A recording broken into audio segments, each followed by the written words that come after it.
The Marine's Virgin Lover, the Denver Men Series, Book 2, written by Leslie North, narrated by Dawn Ann Billings.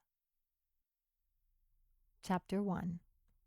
Chelsea Andrews looked up at the beautiful log cabin as the limousine came to a stop in front. They had been steadily climbing for the last 10 miles, high into the Rocky Mountains outside Denver, and she had wondered at their final destination. The circumstances were highly unusual, but her agency had vetted her new employer, and Chelsea couldn't pass up the opportunity this job presented. She had been hired for a 6-month term. The normal agency fees had been doubled, and she got to travel outside the United States. Her job? To care for a single infant. Compared to helping care for her 5-month-old nephews, a single child would be a walk in the park. She had been told to pack only one suitcase, as her employer would be providing anything else she might need. A limousine had picked her up at the agency over an hour ago, and she had grown curious as they traveled out of the city. Now that she was here, she was amazed that such a structure could exist in the middle of nowhere. She was so lost in gazing at her surroundings that when the driver opened her door, she didn't immediately recognize that he had done so. "Miss Andrews?" Turning her head towards the noise, she blinked as the open door met her vision. Scooting over, she edged out of the vehicle, letting the driver take her elbow until her legs were firmly under her. "Thank you. What is this place?" she asked the driver. "This is Mr. Bressy's mountain home. Please head on inside and I will bring in your luggage and supplies." Snapping her thoughts back to the immediate present, she stretched her back and then walked purposely towards the front door. As she stepped up on the porch, the doors opened and an older gentleman stepped out to welcome her. She took in his appearance as she stepped past him. His hair was dark and wavy, with just a hint of gray at his temples. His olive complexion and startling brown eyes attested to his Mediterranean heritage, as did his slight accent. "Miss Andrews, welcome to my home. Please come inside." Marco gestured for the young nurse to enter ahead of him, wondering if the agency had indeed sent him a competent nurse. She looked to just be out of high school, but her resume indicated she would soon be 26. Time would tell, and if she proved inadequate, he would simply replace her. Chelsea entered the rustic-looking structure and then gasped at the luxury she found herself surrounded by. Everywhere she looked, there was the obvious signs of extreme wealth present. Stopping in the foyer, she did a complete circle, trying to take it all in at once. Whoever Marco Bressi was, he was evidently very well off and liked to surround himself with the very best. She immediately stood up a little straighter, determined to make sure her services were equal to his expectations. "Miss Andrews, come sit with me for a minute." Marco gestured towards a room containing a large rock fireplace and several seating arrangements. He waited for her to sit before he sat down. "Miss Andrews." "Chelsea, please." Marco inclined his head. "Thank you. Chelsea it is. I know the agency picked you because you have experience working with newborns, but could you please tell me about these experiences?" "Sure. My sister gave birth to twins several years ago, and as her husband was stationed overseas at the time, I moved in with her and helped care for my nephews. I also worked in the neonatal department of a large hospital for 3 years. "What made you leave the hospital environment?" Marco asked. "Originally, I left to help my sister. Several weeks after my sister gave birth, we received word that my brother-in-law was killed while on a routine patrol. His military benefits weren't much, and I felt I needed to help my sister out financially. I started working as a private nurse because it pays more." Chelsea hoped she hadn't said too much. Thinking about the last 5 months brought mixed emotions: sadness, joy, amazement, and despair. The ability of one's emotions to change so rapidly often made her wonder how some people could be so unemotional. Everything in life created some emotion within her. "Thank you for your honesty." She had answered his questions honestly and without prevarication. She also seemed to be very emotional, but in a controlled way. Marco appreciated that, and he found himself intrigued by the young woman in front of him. Assured that she possessed the requisite skills needed for the job, he stood up. Let me show you the rooms that have been designated for you and the nursery, and then we can go over any questions you may have." "That sounds fine." Chelsea followed Marco through a long hallway, which opened up into a sitting room with several doors leading to other rooms off of it. The first room had been set up as a nursery, complete with crib, changing table, rocking chair, and various other pieces of furniture. "This is the nursery. Your personal room is right next door," he said, opening what turned out to be a connecting door between the two rooms. Chelsea stepped through the open doorway and smiled at the beautifully appointed room, complete with a canopy bed, standing mirror, and large window. "It's gorgeous." "I'm glad you like it. The doorway to your right opens up into your private bath, and beyond that is a stairway, which leads to the balcony outside and lower level of the home." Chelsea couldn't believe the luxury that had been set aside for her use. "I will have to take some time to explore."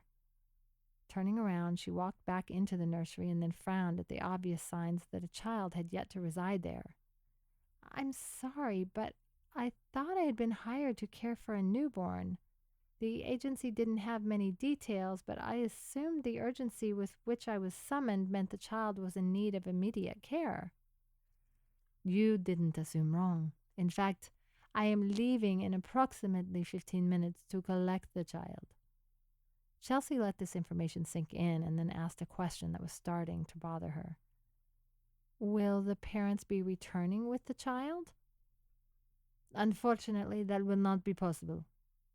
Assuming that the mother had died, Chelsea murmured a heartfelt sorry before letting the subject drop. Marco didn't seem inclined to explain the circumstances around the mother's demise, and she hesitated to bring up something that had happened so recently. "I'll leave you to get settled in. Bruno, my head of security, will be bringing in a list of supplies that were recommended by the physician. Please feel free to let him know if there's anything else you require." "Okay. The child is healthy?" "As far as I know, the child is in perfect health. I am trusting you to ensure that remains to be the case," Marco replied with a smile. "I'll leave you to it. When I return, it will be my pleasure to introduce you to your new charge." Chelsea smiled and watched as he turned on his heel and walked away. Several seconds went by before Chelsea remembered that she still didn't know if the baby was a boy or a girl. Hurrying to the doorway, she called out, "Mr. Bressy?" But when she looked down the hallway, she saw that he was already gone.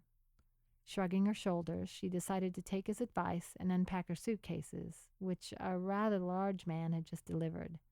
She wanted to be able to devote all of her attention to the motherless child when it arrived. Chapter 2.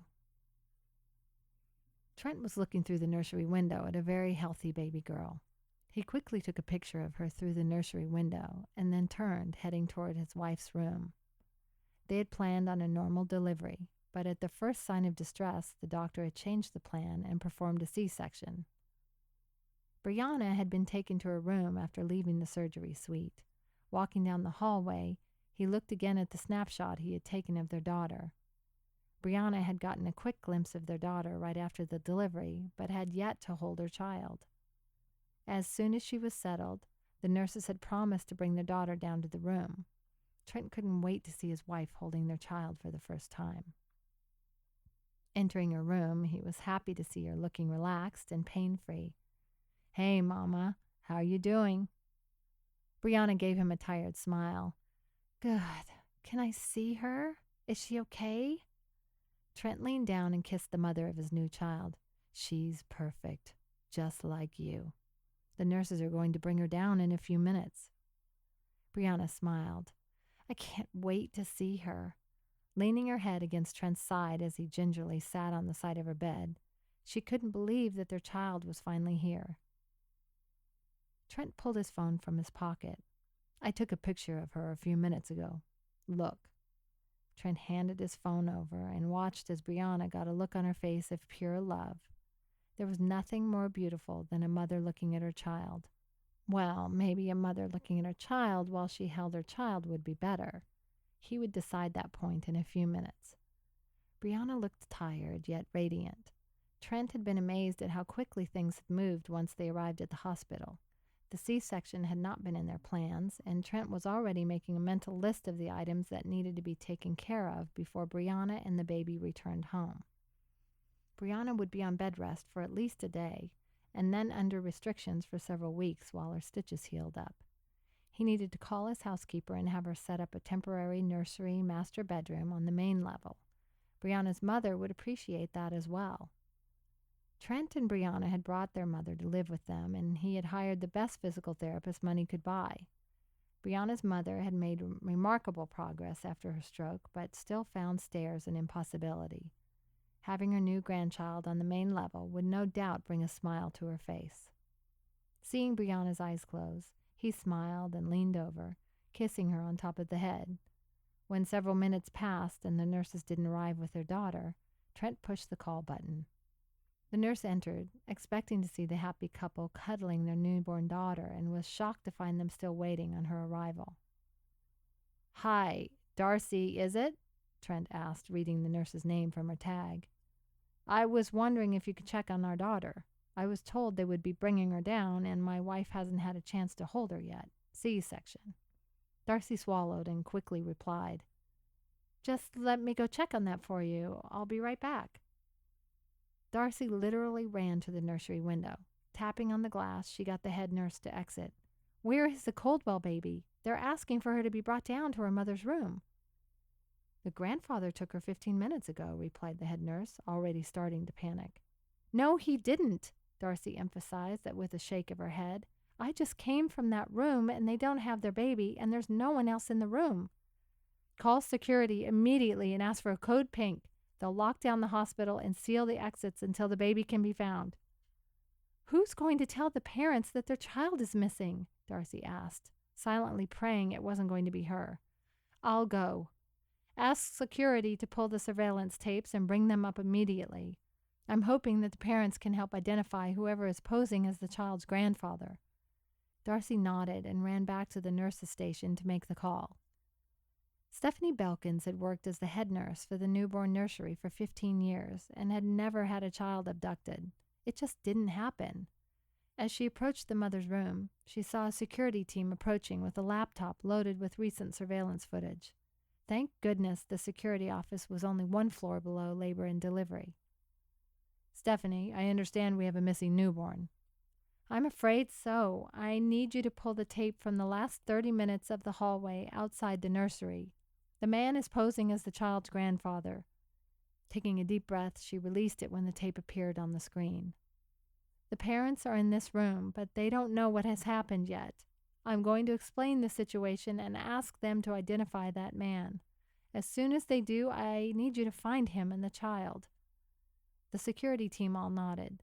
Stephanie pushed open the door and entered, laptop in hand. Trent looked up, expecting to see a nurse carrying his newborn daughter. Instead, he was greeted by the sight of a nurse carrying a laptop with several security personnel following in her wake. "Mr. and Mrs. Caldwell, my name is Stephanie Belkins, and I'm the head nurse for the infant nursery.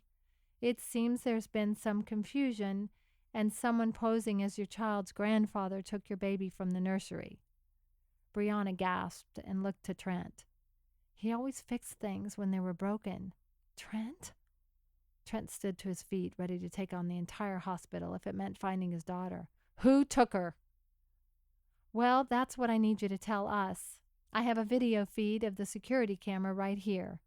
I need to know who this man is. He's the one who has your daughter." Trent impatiently grabbed the laptop and held it so that Brianna could see as well. "Push the space bar to start the video playback, sir," offered one of the security officers. Trent pushed the button and the computer screen started to play the video. Brianna watched in horror as Marco Bresci's image appeared on the screen. When her daughter was placed into his hands, she covered her face and began to cry. Trent clenched his teeth together to keep from roaring in rage. He would kill the man with his bare hands if he caught him before the authorities did. "Sir, do you know who that man is?" Trent nodded, unable to speak for the rage pulsing through his veins. He had wondered how Marco would eventually get his revenge. Well, now he knew. Marco had stolen his child. Trent felt Brianna grab his hand and squeeze it. Looking at the nurse and security personnel, Trent answered, "His name's Marco Bresci, from Italy. He has a personal vendetta against me." Staring them down, he commanded, "Find him before I do, or I won't be responsible for my actions." Chapter 3. Sean and Seth pushed through the hospital doors just as a flurry of security activity had several men running for the elevators. Sean stopped and watched as the front doors of the hospital were closed and the locks engaged. Something was not right with this picture. He and his business partner, Seth Jacobsen, had been returning from a meeting with a client when his wife Janet had called with the news of Trent and Brianna's trip to the delivery room. Sean had promised a detour by the hospital and wished the happy couple the best of luck. He had also promised to snap a picture of the baby and send it to his wife. Seth had noticed the abnormal activity as well, and his senses were on high alert. 10 years in the military, the last 7 working in special forces, had taught him to listen carefully to his inner radar, and now it was going crazy. "What do you think is going on?" "I don't know, but let's find out before we head upstairs. Trent probably hasn't a clue that anything is amiss." Seth nodded and approached the last remaining security guard still present in the entrance. "Sir, what's going on?" The security guard looked Seth up and down, looking like he was going to refuse to answer until Seth pulled his military ID from his pocket and showed it. The security guard relaxed slightly and responded, "We have a code pink." Code pink? That was a new one for Seth. The military had all sorts of code, but the color pink didn't factor into any of them. The private sector was evidently scraping the bottom of the barrel for colors that weren't already in use. "We have a missing infant. Code pink, baby," the security guard informed him. Seth nodded. "Whose baby?" The guard shook his head. "Don't know yet, but from what my supervisor was saying, it must be someone pretty important. I've been instructed to keep all media out of the hospital, no matter what." Seth had a bad feeling about this, and he headed back to where Sean was still surveying the activity around him. "Call Trent." "Why? We're going to see him in just a few minutes." "Just call him. Now, please. The hospital is under a code pink." Seth waited to see if Sean would know what that was. "Code pink?" Smiling, he nodded. "Pink." Sobering, he informed him of the meeting. "They use that when an infant goes missing. The guard over there seems to think the baby might belong to someone important." "Oh, man. Let's go. I'll call him while we climb." Sean grabbed his phone and tried to call Trent as he and Seth began to climb to the 4th floor. "Trent, man, pick up. Tell me what I think has just happened is wrong," he said to himself as he rounded the 2nd floor stairwell. Seth was silent and already planning their next course of action.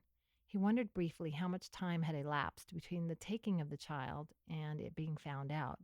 Hopefully not much. He liked Trent and Brianna. He couldn't imagine the fear that she must be dealing with right now. And then again, maybe he was jumping the gun and it was someone else's child that had been taken. Sean and Seth pushed through the 4th floor doorway and were immediately surrounded by a flurry of activity, security personnel, and the desperate sound of a woman crying. Heading towards the center of the activity, a stern-looking nurse named Mrs. Belkin stopped them. "Can I help you?" "We're looking for the Caldwells." The nurse swallowed and looked back at the room where the noise was emanating before saying, "I don't believe now is a good time for visitors. Can I take your names down and let them know you stopped by?" Sean shook his head and pushed past the indignant nurse, letting Seth placate her. "You can't—" "Ma'am, we're friends of the Caldwells. I assume the code pink is in regards to their newborn." "How did you—" "That doesn't matter right now. My partner and I run a private security firm, MJI, and I believe our services will most definitely be needed." "Excuse me," Seth said, turning back towards the room Sean had just entered. After a few steps, he turned back towards the nurse and stated, "If you could please contact your head of security and ask him to come up here. I will be needing access to all video feeds for the entire hospital and parking areas." Mrs. Belkins nodded in compliance. Somehow, she felt better knowing that there were private security personnel looking into the missing child. She felt very confident that the hospital's security personnel could handle normal events, but had her doubts as to how well equipped they were for handling this situation. Heading towards the nurse's station, she made the call down to security and was relieved when they readily complied and promised to come right up. Pushing into the room, Seth saw a frustrated Trent trying to console his sobbing wife. He felt his anger at whomever had taken their child grow. Coming up next to Sean, he quietly asked, "Anything?" Sean nodded and then gestured for him to follow him back into the hallway. They identified the man who took the baby from the nursery as none other than Marco Bresci. What? The same Marco Bresci whose daughter killed herself several years back? Sean nodded. Yeah. What you might not know is that up until a few weeks before her death, she and Trent had been an item. A long-term item. Trent called it off suddenly after making a surprise trip to Milan to see her. He's never said, and I've never asked, but I assumed that something had happened on that trip to sour the relationship. Whatever happened, Marco Bresci blames Trent for her death. Sean paused for a moment and then added, and the death of her unborn child. Shit, she was pregnant? But I thought her death was ruled a suicide. It was. Marco believes that whatever happened between Trent and his daughter forced her to take her own life and that of her unborn child. Trent has stayed away from him for several years, hoping the man would come to his senses. He has been spouting verbiage promising revenge since her funeral. It seems like he finally came up with a way to get it. I already asked that nurse to bring the security guy up. I'll head down and look at the footage and see if I can figure out how we got the child out of the hospital. Great. Are you okay to take the lead on this one? Seth nodded. Yeah, I've got this. You hang with Trent and work it from his end. I'll call Maria and have her start running leads on where Marco might have taken the kid. Chance should be back sometime later today as well. Okay, I don't need to tell you, but we need to find this baby quickly. I wouldn't put it past Marco to try and take the baby back to Italy. If he does that, we're going to have a much harder time getting Trent's little girl back. I agree. Talk to you soon. Seth saw the security personnel get off the elevator and went to meet them. Time was of the essence, and the first step was determining how Marco had left the hospital. Marco may think he had outsmarted the hospital security. Let's see how he fared when faced with Seth and Sean's abilities.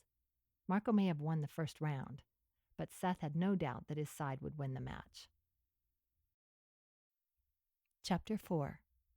Marco Bresci wrapped the newborn in his arms tighter in her nursery blanket, making sure her airway was clear, and then pushed through the rooftop exit. His private helicopter waited at the helipad, ready to spirit him and the child he carried away. The pilot assisted him into the aircraft and then quickly helped him secure his seatbelt. Marco wanted to be away from the hospital as quickly as possible, but wouldn't endanger the fragile life he held in his arms for anything. As the helicopter moved away from downtown Denver, Marco looked at the beautiful baby he held in his arms, feeling a small sliver of peace begin in his soul, the first he'd felt since his daughter had died 3 years earlier. Serena Bresci had taken the fashion world by storm at the young age of 16. Several years earlier, she had fallen madly in love with Trent Caldwell. Marco had been proud of his daughter and pleased with the man she had chosen to spend the rest of her life with. That was until she had driven her car off a cliff, killing herself and her unborn child. After speaking with those closest to Serena, Marco had discovered that Trent had flown to Milan to see her 3 weeks before her death, and then left the same day he had arrived. Serena had become depressed and hard to get along with in the time between Trent's visit and her apparent suicide. When the coroner had revealed that she had been several months pregnant, Marco had become enraged, promising to avenge his daughter's death. Now he had. He had watched over the last year as Trent had met and married the love of his life. Marco didn't wish Brianna any harm, but in his own defense, she had been warned to be careful whom she spent her time with. Marco had even tried to save her from a fate similar to his daughter's by offering Brianna a lucrative position as his own personal administrative assistant. She had adamantly refused and asked him to quit calling her. Seeing that she had firmly aligned herself with Trent had put her in the direct line of fire. Now she would pay the price along with Trent. Hearing the pilot announce their pending arrival at Marco's mountain home, he pulled his thoughts away from the past and immediately turned them towards the needs of the newborn he held. Marco had instructed Bruno to locate a newborn nurse, and his first impression of Chelsea was that she possessed the necessary skills to care for this child. Bruno had also been instructed to obtain anything and everything that might be needed to adequately care for the child at his retreat. Marco's cell phone rang, and he quickly retrieved it, hoping the sound would not disturb the sleeping infant in his arms. Hello? Marco, I need you to come back to Rome. The negotiations for the new acquisition are in jeopardy. They are insisting that unless they meet with you in person, the sale is off. We have over 10 million riding on this deal. We can't let that happen. When can you be here? Marco sighed. His second in command, Petro Scalini, was normally very adept at handling these types of things. Nevertheless, this entire project had been a fiasco, and Petro was right in that Marco's company couldn't afford to lose their investment. I will have to look at my schedule. Marco, it needs to be either tonight or tomorrow. Things are really bad. Hearing the near panic in Petro's voice, Marco sighed. Fine. Set up a meeting for tomorrow afternoon. I'll leave as soon as I tie up some loose ends here. Thank you. Have the pilot send word of your arrival time, and I'll have the limo waiting. Yes, goodbye. Marco hung up the phone and then stared out the window at nothing. This was a twist he hadn't expected. Marco would ensure the nurse was capable of taking care of the little girl in his arms, and then he would leave for Rome. These business negotiations couldn't be put off any longer. While he was gone, his housekeeper, Mrs. Panturo, would oversee both the nurse and the infant. Bruno would be entrusted with their security in his absence. He would also be providing him daily updates on Trent's search for his missing child. Marco looked forward to seeing his nemesis suffer for something he had no control over. Trent had hurt his daughter so deeply that she had taken not only her own life, but that of his future grandchild. Now he had returned the favor by taking Trent's child from him. His revenge was not complete in that Trent could have other children, but just maybe losing their first child would give him a taste of what Marco had suffered the last 3 years. Trent once again looked at the picture of his daughter, the one he had taken only 30 minutes earlier outside the newborn nursery. The urge to hit something was so strong he closed his eyes for a moment, trying desperately to control the rage boiling in his veins. Marco Bresci had walked into the hospital and stolen his child, a child his wife hadn't even held yet. Glancing down, he sighed in relief that Brianna was still out. She had been so distraught at the discovery of Marco's deception that the doctor had given her a sedative. Brianna had begged Trent to keep the doctor from giving her the injection, but she wouldn't calm down, and the medical team was afraid she would rip her stitches in her attempts to get out of bed. Her C-section had been routine, but she was still on bed rest for the next several days. Slowly getting up from the side of her bed, he watched her carefully to ensure she didn't awaken before letting himself out of her room and heading towards the small patio at the end of the hall. The hospital had called a code pink and were still diligently searching for his daughter, but if they hadn't found her yet, chances were she was no longer in the hospital. Pulling his phone from his pocket, he put a call into Sean Marshall. Aside from being his best friend for years, Sean was also married to Trent's cousin, Janet, who was also the head of human resources for Caldwell Enterprises. Sean ran a very successful private security firm, and while child abductions were not his specialty, he had no doubt that Sean's team of specialists could help.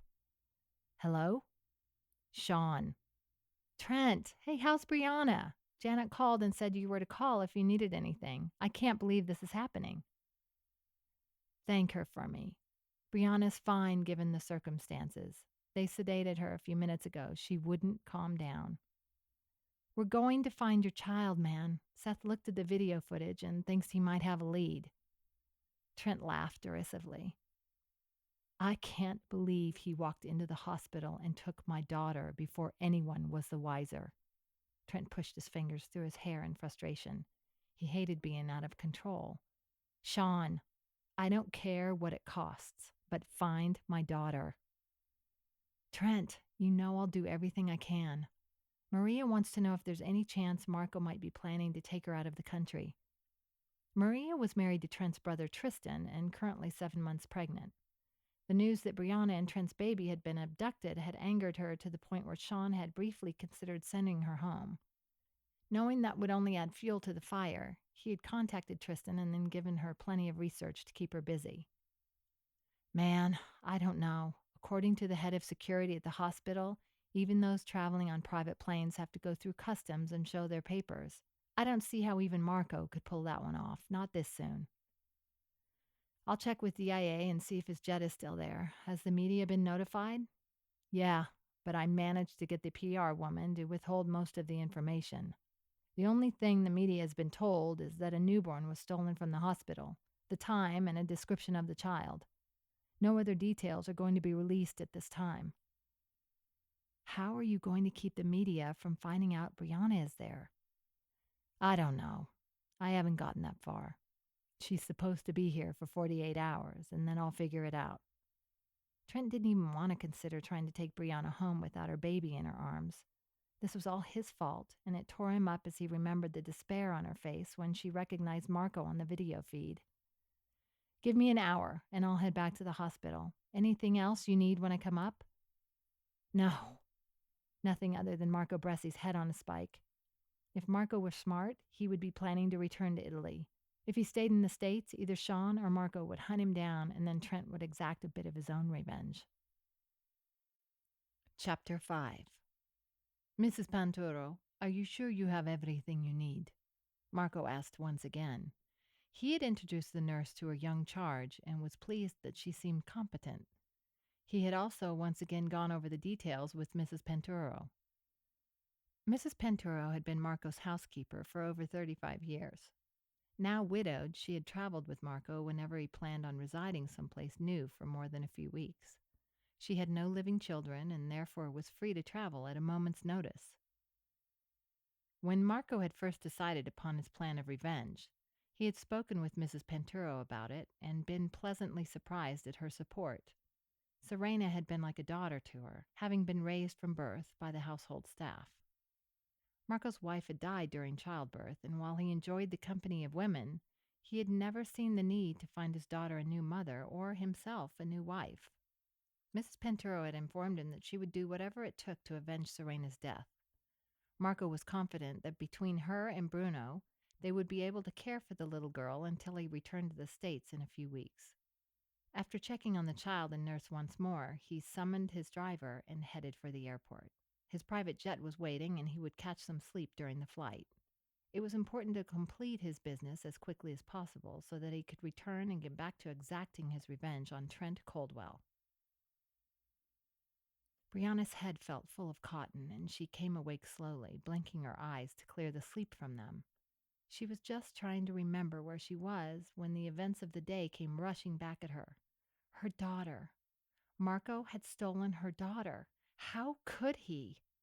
Looking around frantically, she was a little surprised to see that she was alone, but no matter.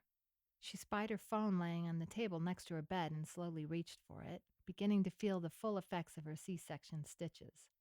Her pain medicine had evidently run out if the pain she was feeling was any indication, but she pushed that thought aside. Taking a shallow breath, she scrolled through her contacts until she found Marco's number and pushed the button to connect the call. While she waited, she tried to relax her muscles, hoping the pain in both her body and her heart would diminish enough that she could calmly speak to the man holding her child hostage. Marco heard his cell phone buzz and retrieved it from his pocket.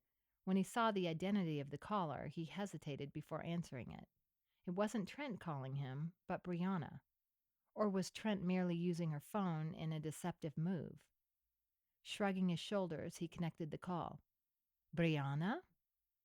Where is my daughter? He heard the catch in Brianna's voice and firmly tamped down on the emotion that threatened to undo his plans. It's good to hear from you. Are you well? Cut the crap, Marco. I saw you on the video footage. Where is she? Marco paused for a moment. Is Trent there? No, he's not here right now. Marco, bring my baby back to me, please. Brianna wasn't so proud that she wouldn't beg when necessary. Your fight is with Trent, not me, and certainly not with my child. Did you know I haven't even really seen her yet? Or held her? Marco hadn't known that, and in his resolve lessened somewhat. Brianna, I'm only righting the wrong done to me and my family. Trent took both my daughter and my grandchild. He should be lucky I've only taken his child. Brianna was aghast and struggled to sit up on the bed. Ouch! Oh, Brianna, are you okay? What's wrong? Marco demanded over the phone. What's wrong, you asshole? You took my baby. I just had surgery and I'm in pain. Isn't that enough? Brianna hadn't managed to scoot herself up in the bed at all and gave up, not wanting to cause herself any further pain. Marco, please, I'm begging you, please bring back my daughter. Marco was silent. Things were not working out the way he had planned. He hadn't anticipated speaking with Brianna, only Trent. Hearing Brianna plead to see her daughter was doing things to his heart and soul. Brianna, I wish I could. You can, she interrupted him. Just tell me where to meet you and I'll come get her. I promise we won't file charges. I could care less about charges.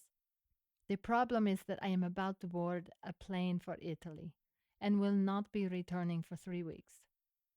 Brianna pushed herself up in the bed, screaming in pain as she did so. Out of breath, she tried to communicate.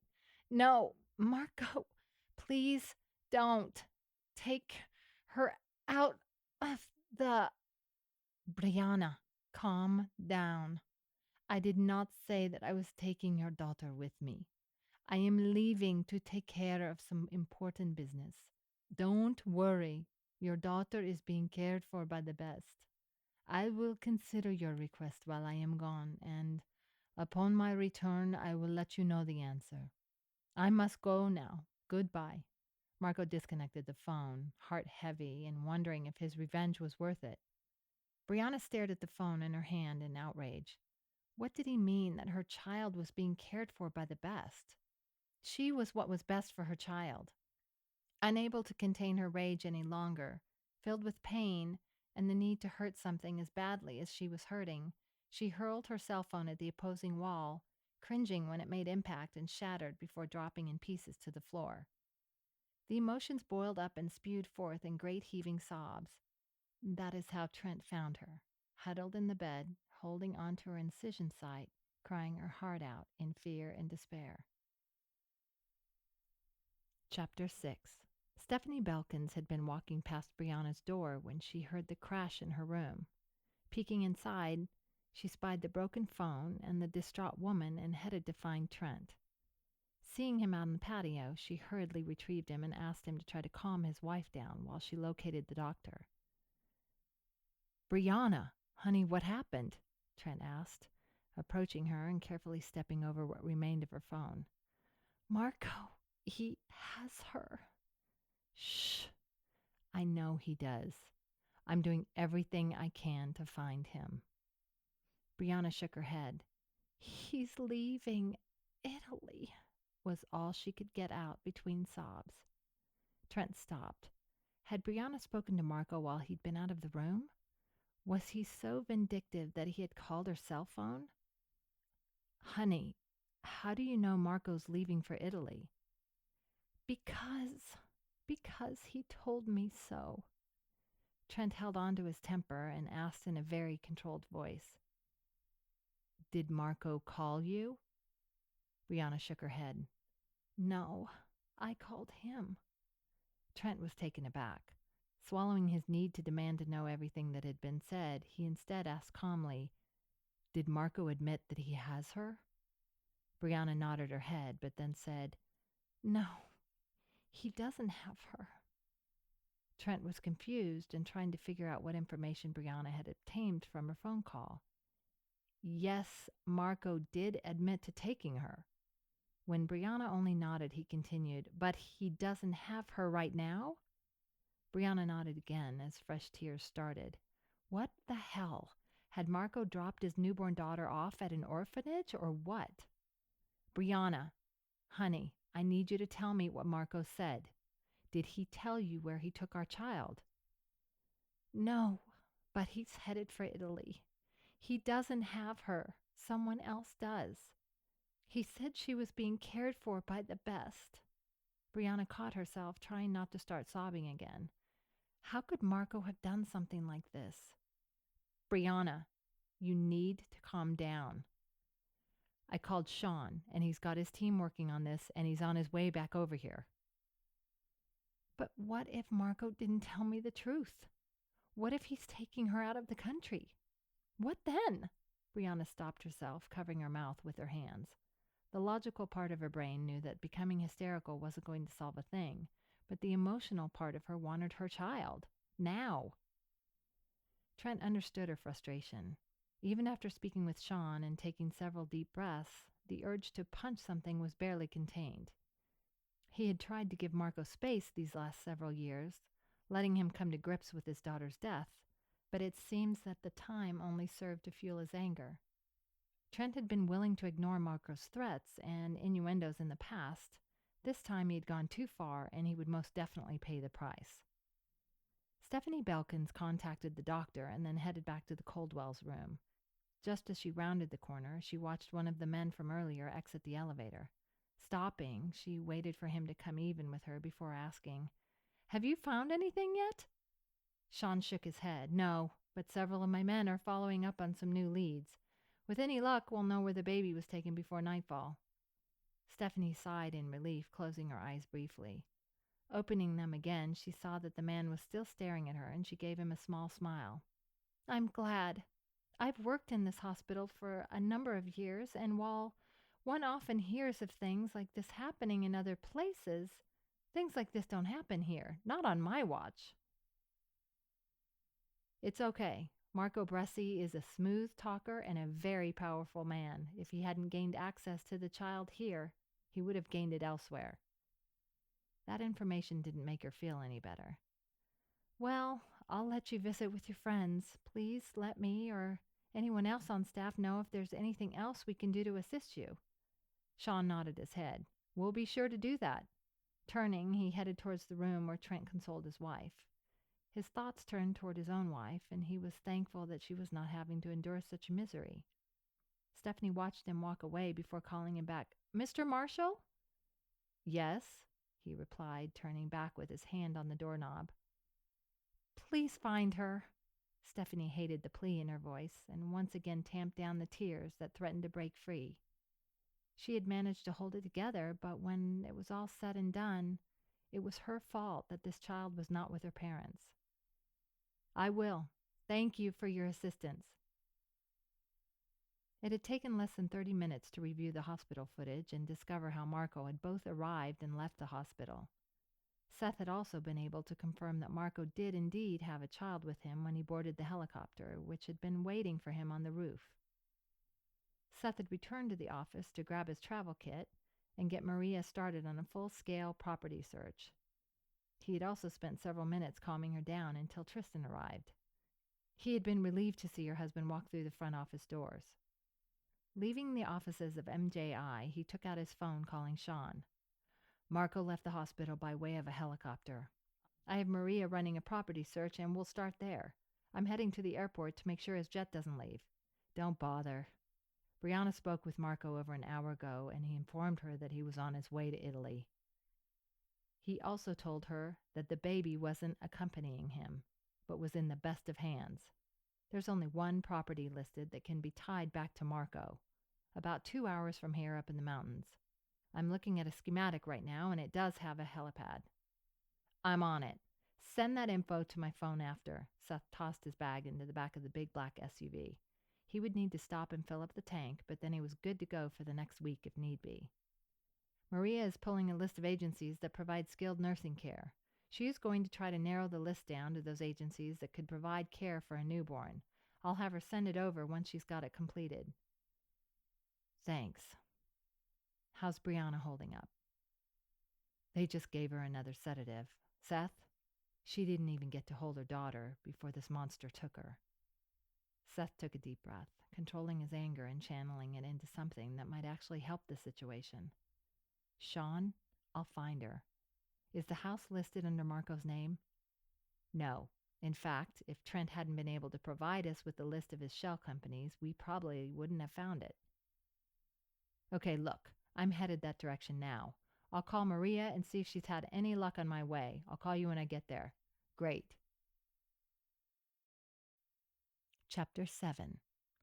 Seth hung up the phone and rubbed his neck with a hand. He couldn't imagine what Trent and Brianna must be going through. They had such a close relationship, but he knew this was going to be tough for them. His mind started to drift back several years, and thoughts of a blonde-haired, blue-eyed beauty filled his mental vision. Amanda Parker had been his fiancée at one time, but then the military had needed him, and she hadn't been willing to put her life on hold to wait any longer. He had gotten over her in due time, and looking back now, realized that what he had thought was love had in fact only been infatuation. He tried to put himself in Trent's place and found that his mind couldn't get past the thought of having his own child. At the age of 31, he still had plenty of time to settle down and start a family, but finding someone to do that with seemed to be problematic. It didn't help that he spent much of his time undercover and working in other parts of the world. Sean and he had served together in the Special Forces, and once their tours were up, they had left the employment of Uncle Sam to freelance and work for the government on their own terms. They decided what jobs they were comfortable with, and the government paid them very well for their service. When Sean had married Janet, Seth had taken over the majority of the field work, and they had hired several other ex-military men to help out, including his brother, Chance. At this point in time, Seth could easily step away from the field and take over more of the office work, but he hadn't found the right motivation yet. Maybe after this case was solved, he would take a vacation and figure out what to do with the rest of his life, aside from work, that is. Bringing his attention back to the highway, he once again glanced at the GPS screen sitting on the dashboard. Maria had uploaded the coordinates for Marco's mountain getaway, but Seth had his doubts that he would be able to gain access to the site without being detected. He had never met Marco Bressi in person, but had heard Sean speak about him enough to know that the man could be ruthless when pushed. With the safety of Trent's little one on the line, Seth was determined to handle everything slow and easy. His sole focus right now was to identify the location of the child and contact Sean. According to the GPS, his target was 20 miles away. There were still several hours before the sun would drop behind the mountains. With any luck, he would have the location of the baby before then.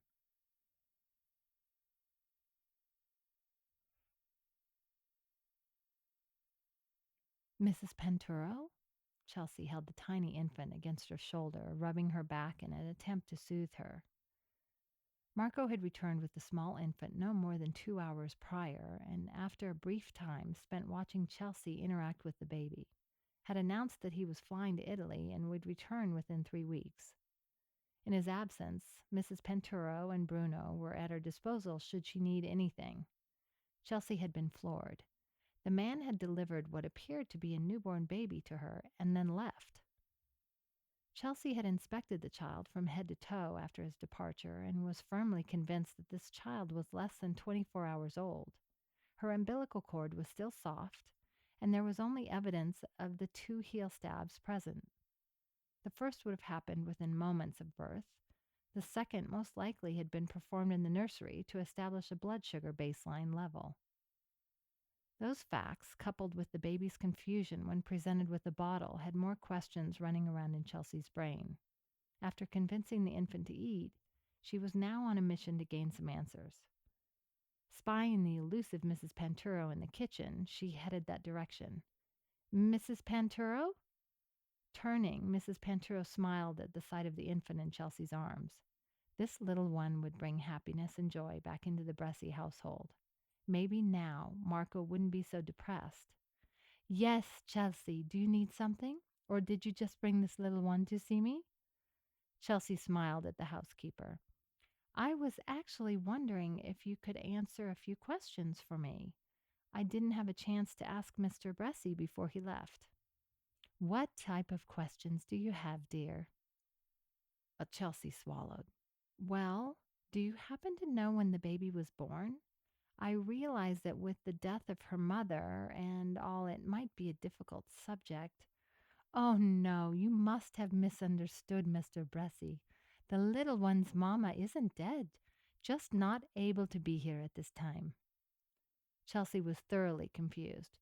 "But I thought, I don't understand. This baby can't be more than a day old. Why can't the mother be here with her?" Mrs. Penturo made a noise. "Now, don't you worry about those details. Your job is to care for this precious little one. Was there something that Bruno forgot to get for her?" Chelsea shook her head. "No, it looks like he thought of everything." Mrs. Penturo nodded her head and then turned and headed back into the pantry, calling behind her, "Feel free to help yourself to the cookies on the other counter there. I just made them." Dinner won't be for several more hours. Chelsea spied the plate of cookies and absently took one, nibbling on it as she made her way back to the nursery rooms with her young charge. Her gut was telling her that all was not as it seemed. Chelsea always listened to her gut. Maybe a phone call to her agency would help answer some of her questions. Chelsea closed the door to the nursery and sat down in the rocking chair with the infant who was quickly slipping into sleep. Chelsea started rocking, humming a soft lullaby. As soon as the child was asleep, she would call the office and see what information they might have on her current employer. Something wasn't quite right, but her focus had to remain on the infant right now. Thanks, Maria. Send that over to my phone. Good work. Thanks, Seth. I hope you find the baby. Me too. Take it easy, Seth reminded the very pregnant Maria, who was married to one of his best friends. Tristan had served in the same unit as both Sean and he, but had chosen to stay in for another tour of duty before getting out. He was also Trent's half-brother, although Trent didn't recognize any distinction between a full or a half. To him, they were family. His wife, Maria, had patiently waited at home for him and was now pregnant with their first child. Seth was happy for them, and if he was being honest, a little jealous. Seth often dreamed of starting his own family, and after having celebrated his 30th birthday the year before, had given serious thought to his future. He wanted kids, but more than that, he wanted someone to share his life with.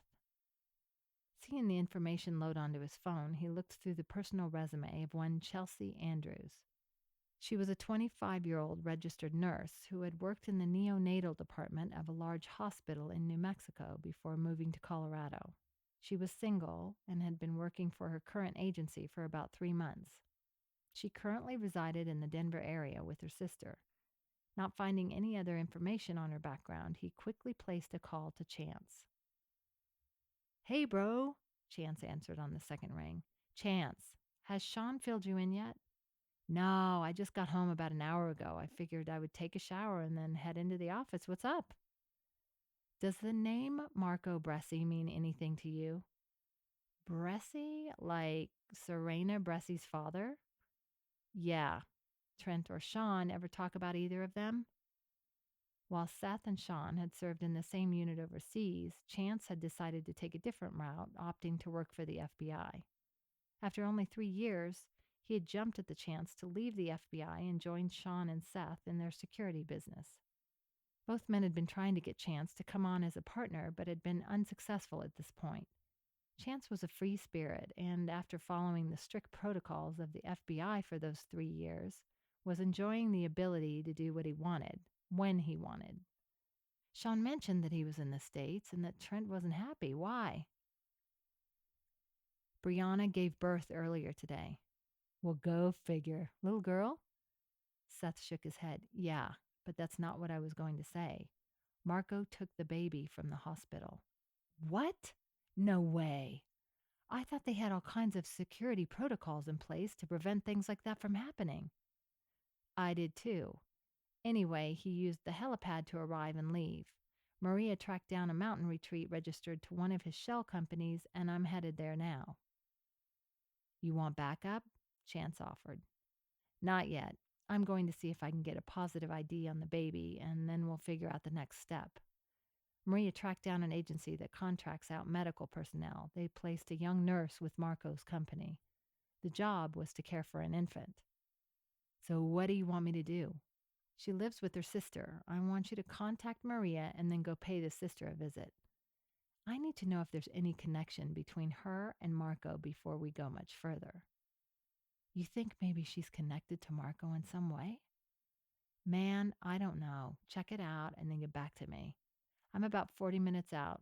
I'll probably do the last mile on foot. Be safe. I'll get to the office and then pay the sister a visit. Great. Let me know what you find out. Will do. Chance hung up the phone and headed for the shower. He had just returned from a 10-day survival trek. Shaking his head at how quickly things could turn to shit, he started formulating a plan on how to get information from the sister. Chapter 8. Switching screens, Seth started the file upload that Maria had sent him on the Nurse for Hire. Maybe he had missed something that would help him determine if she was a friend or a foe. As the screen loaded, he was immediately shocked at his visceral response to the beautiful woman who looked back at him from his phone. Her honey blonde hair was styled so that it fell in soft waves around her shoulders. Her eyes were probably the most alluring thing about her, a deep moss green that drew him in. Her smile was warm and inviting, and her lips were lush and full. He wondered if they would taste and feel as soft and inviting as they looked. The picture only showed her from the shoulders up, and Seth couldn't wait to see the rest of her. According to Maria, Chelsea Andrews had been sent to the same property that had come up as belonging to Marco. She had been hired for a 6-month assignment with a strong possibility of a much longer term of employment if things worked out. She had also been required to bring her passport, as traveling outside the U.S. was a given.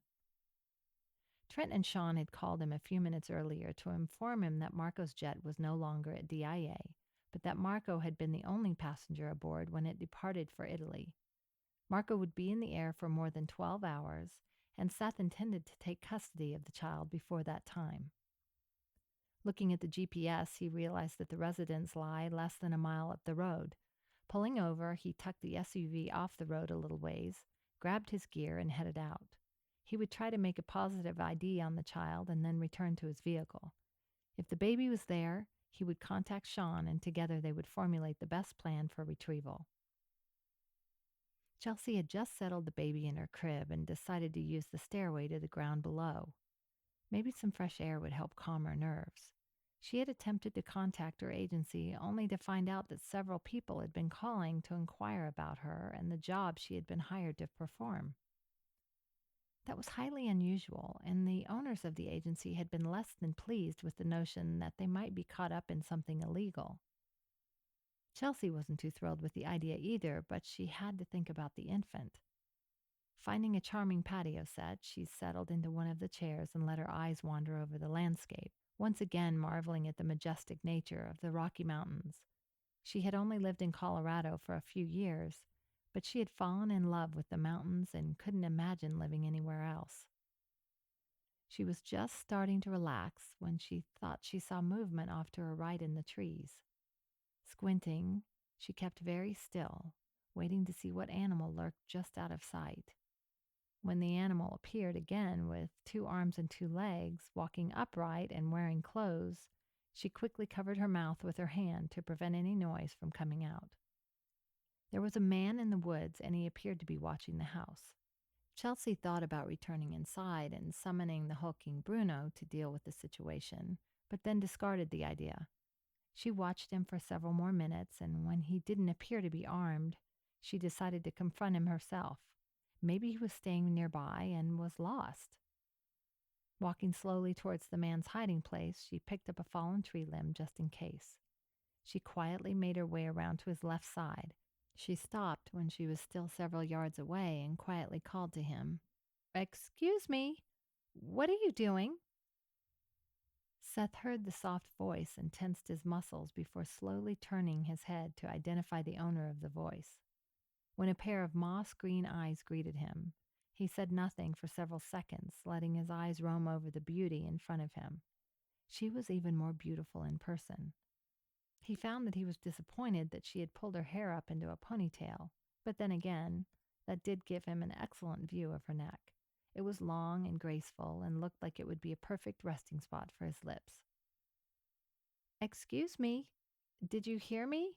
The soft voice came again, startling him out of his daydream. Seth turned fully towards her and smiled. "I heard you." "What are you doing out here?" Chelsea lifted the limb she carried with her, preparing to protect herself if needed. Seth quickly tried to come up with a plausible answer and drew a blank. There weren't any other houses for miles. He was also trespassing on private property, but wasn't sure if she would be knowledgeable about that or not. She was carrying a tree branch with her and looked like she was more than capable of swinging it with force. "Are you lost?" "Why don't you put down your weapon and I'll answer your questions," he told her. Chelsea shook her head. "I don't think so. Why don't you answer my questions before I start screaming?" Seth took one step towards her. He could grab her and silence her in 3 seconds from this distance if needed. That would be a bad idea. What? Screaming. I would then be forced to silence you. He said it so calmly, Chelsea believed him right away. What are you doing outside this house? Seth shook his head at her, letting her know he wasn't into playing her game. Not gonna happen, sweetheart. How about you answer a few of my questions? Chelsea shook her head, relaxing her grip on the tree limb slightly and letting it drop towards the ground. They were playing a game here, and she found that she wasn't so much scared as intrigued. He was a gorgeous man, and her long dormant hormones were letting her know they liked what they saw. He was tall, maybe 6'4", with sandy brown hair cut in a military style. He was rugged, but in a charming way. There were dimples just barely evident in both cheeks, and his eyes were a dark blue with the longest eyelashes she had ever seen.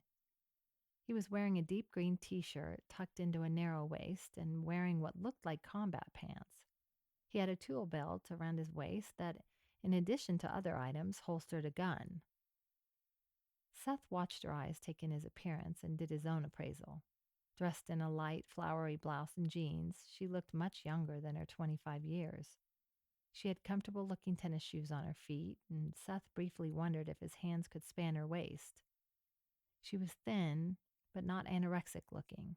Her upper arms showed muscle definition, and she had just a hint of a curve to her waist. As he let his eyes wander back up, her breasts caught his attention once again. Full and firm, they looked to be just the right size for his hands.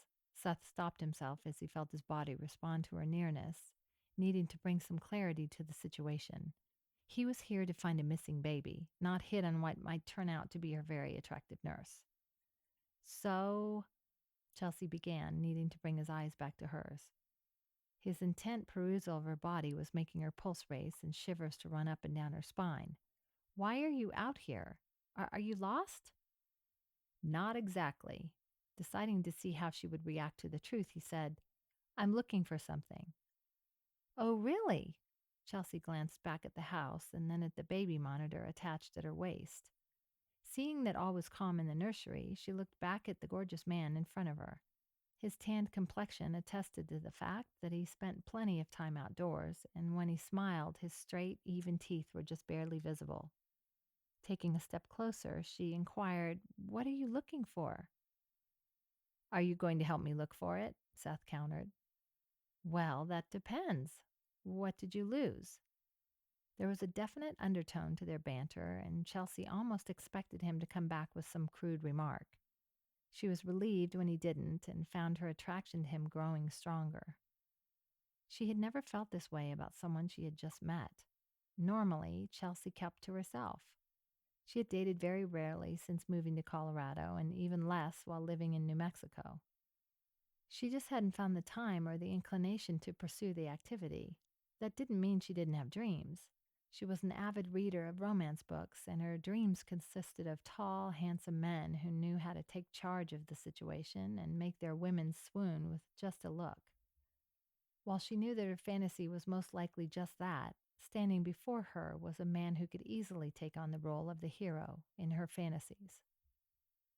I didn't lose anything. Something was taken from some friends of mine, and I'm here to try and get it back. Seth had seen the spark light up her eyes and wondered what had caused it. Was she as attracted to him as he was to her? That's very nice of you. This thing that's lost must be very valuable to them. More than you could ever imagine. So, are you going to help me?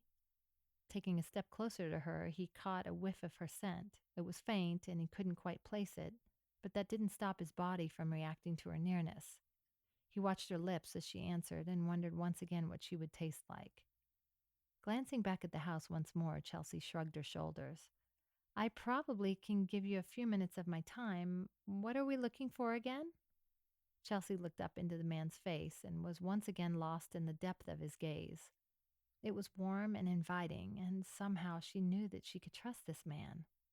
When he smiled at her, his dimples appeared, and she felt her stomach do a little flop.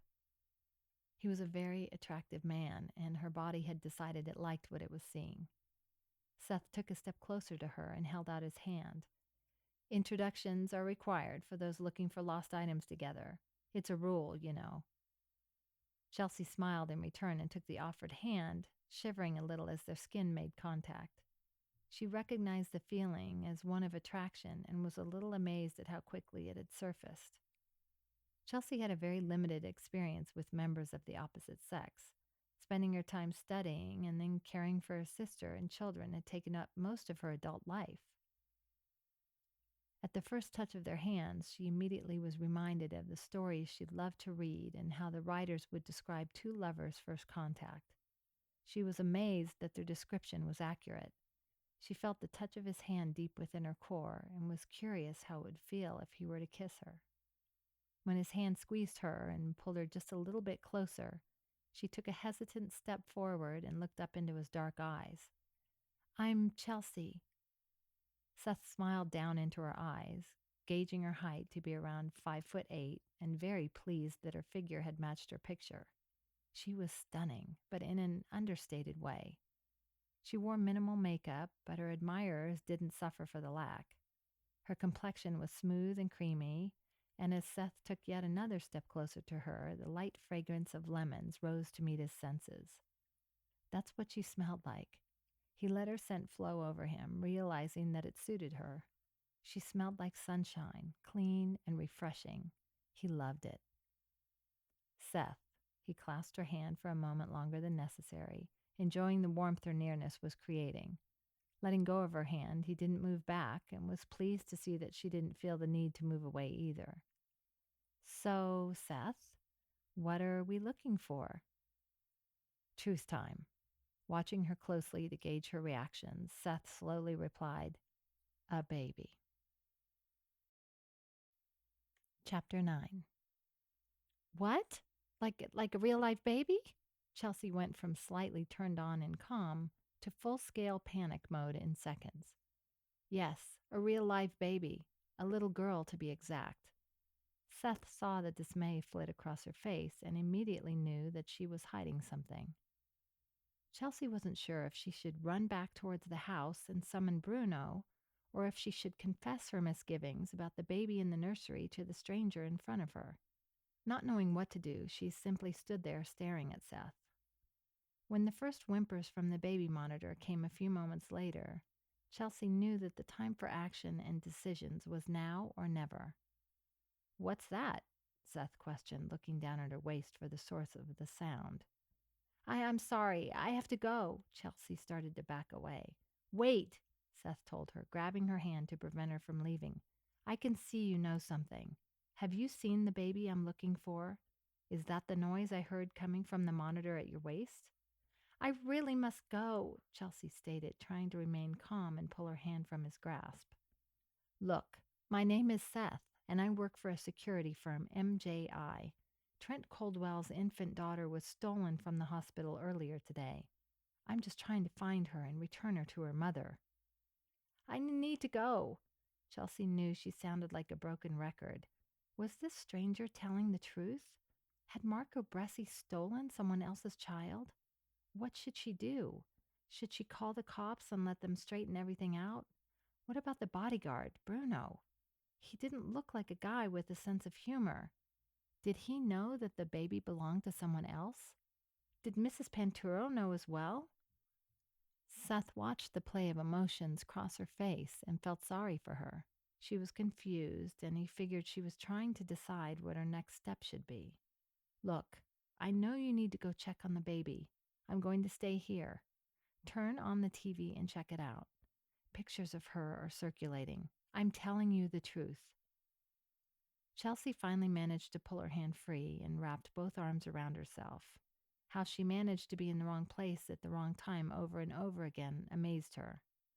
Although she had to admit, this was the worst situation she had ever found herself in. Was she aiding and abetting a kidnapper? How would her sister manage without her if she ended up in jail? Chelsea backed away, not even watching her step, stumbling several times as she headed back towards the house. "Careful," Seth admonished as he saw her struggle to remain upright. "I'm okay." She climbed the staircase, looking once more to see Seth watching her from the trees before entering the house and closing the door. She retrieved the little girl, changed her diaper, and then fed her another bottle. After settling her once again, Chelsea swallowed and turned on the TV. The evening news was getting ready to start, and she sat on the edge of the bed, wringing her hands in anxiety as she waited for the last commercials to finish. Our top story tonight. Earlier today at around 1:30 p.m., a newborn was kidnapped from the nursery at Denver General Hospital.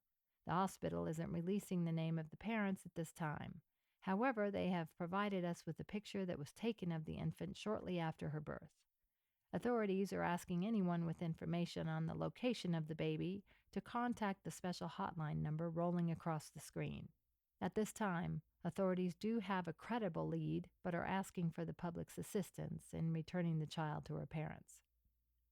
Chelsea didn't hear any more of the newscaster as the picture of the missing baby flashed across the screen.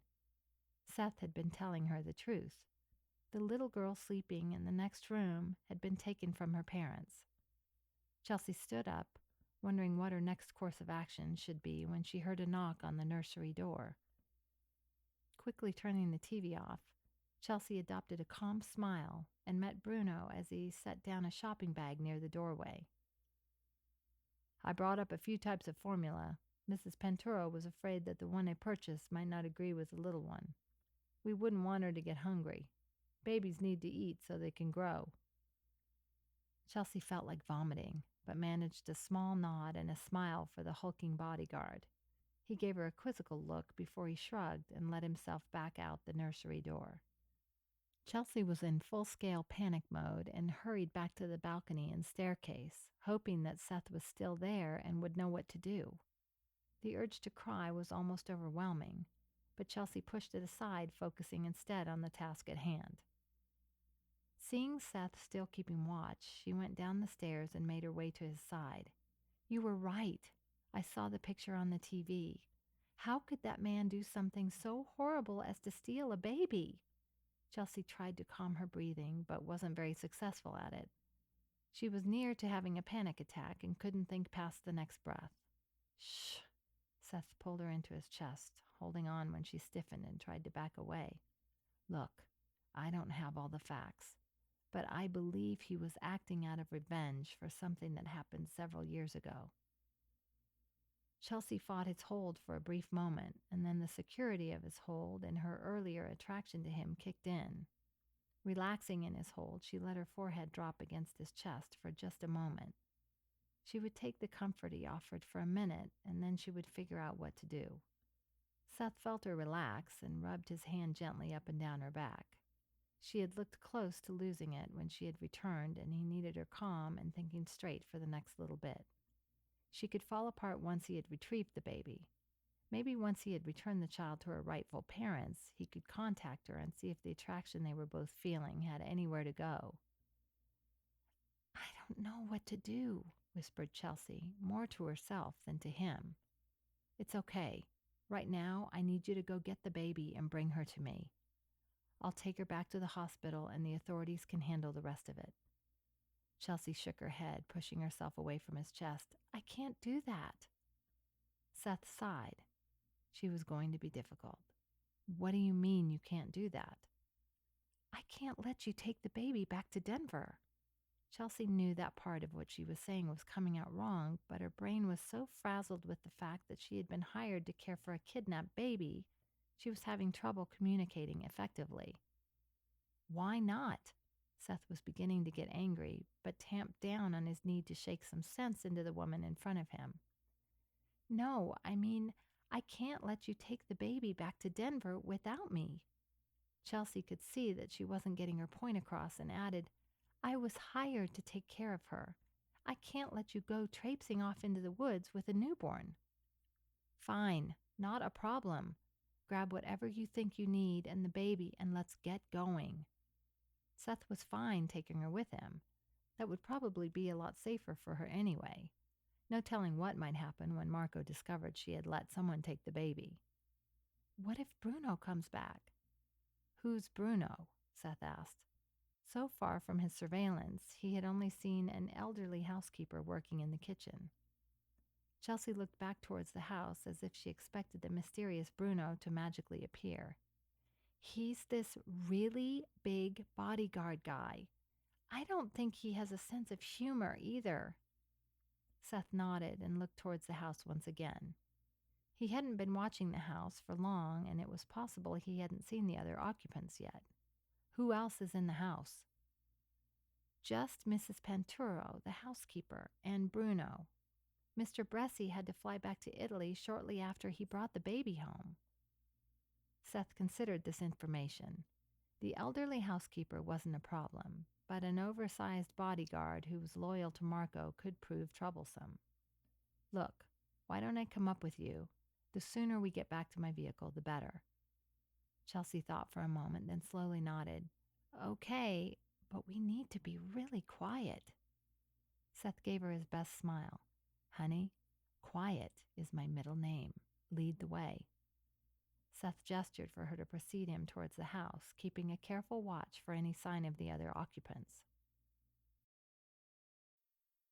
Chapter 10. Seth followed her up the staircase, placing a hand on her lower back to steady her lest she fall backwards. He felt the shiver run through her body and filed that information away for later review. It seemed that Miss Chelsea might be attracted to him as well. Mutual attraction was always a good thing in Seth's book, and he planned on taking full advantage of that fact once they had delivered the baby back to her rightful parents. As he followed her into the house, he took note of the furnishings and silently applauded the decorator's taste. Seth and Chance had been raised in a very affluent household in California. Their parents had both been from old money and had raised their children in the luxuries that only the very wealthy could afford. Boarding schools, European vacations, and country club memberships had been staples during Seth and Chance's formative years. An honest work ethic had also been nurtured as well as appreciation for the bounty they enjoyed. With the passing of their parents, they had each inherited sizable fortunes, but had preferred to immerse themselves in everyday life rather than sit back and rest on the fortunes made by others. Seth had joined the Marines and shortly after completing basic training been accepted into an elite Special Forces unit. Chance had applied to the FBI and had been accepted. He had trained in Quantico and then been stationed in Virginia for the 3 years he stayed in. Now both brothers were living in Colorado. Seth had invested a portion of his fortune into MJI Securities and one day soon hoped his brother would join him as a full partner in the company. Seth let his mind wander to various things while he watched Chelsea flit around the room, gathering personal belongings and stuffing them into the oversized diaper bag she had retrieved from the other room. When she left only to return moments later with a small wrapped bundle, Seth couldn't help but take a step closer and marvel at the beautiful baby asleep in her arms.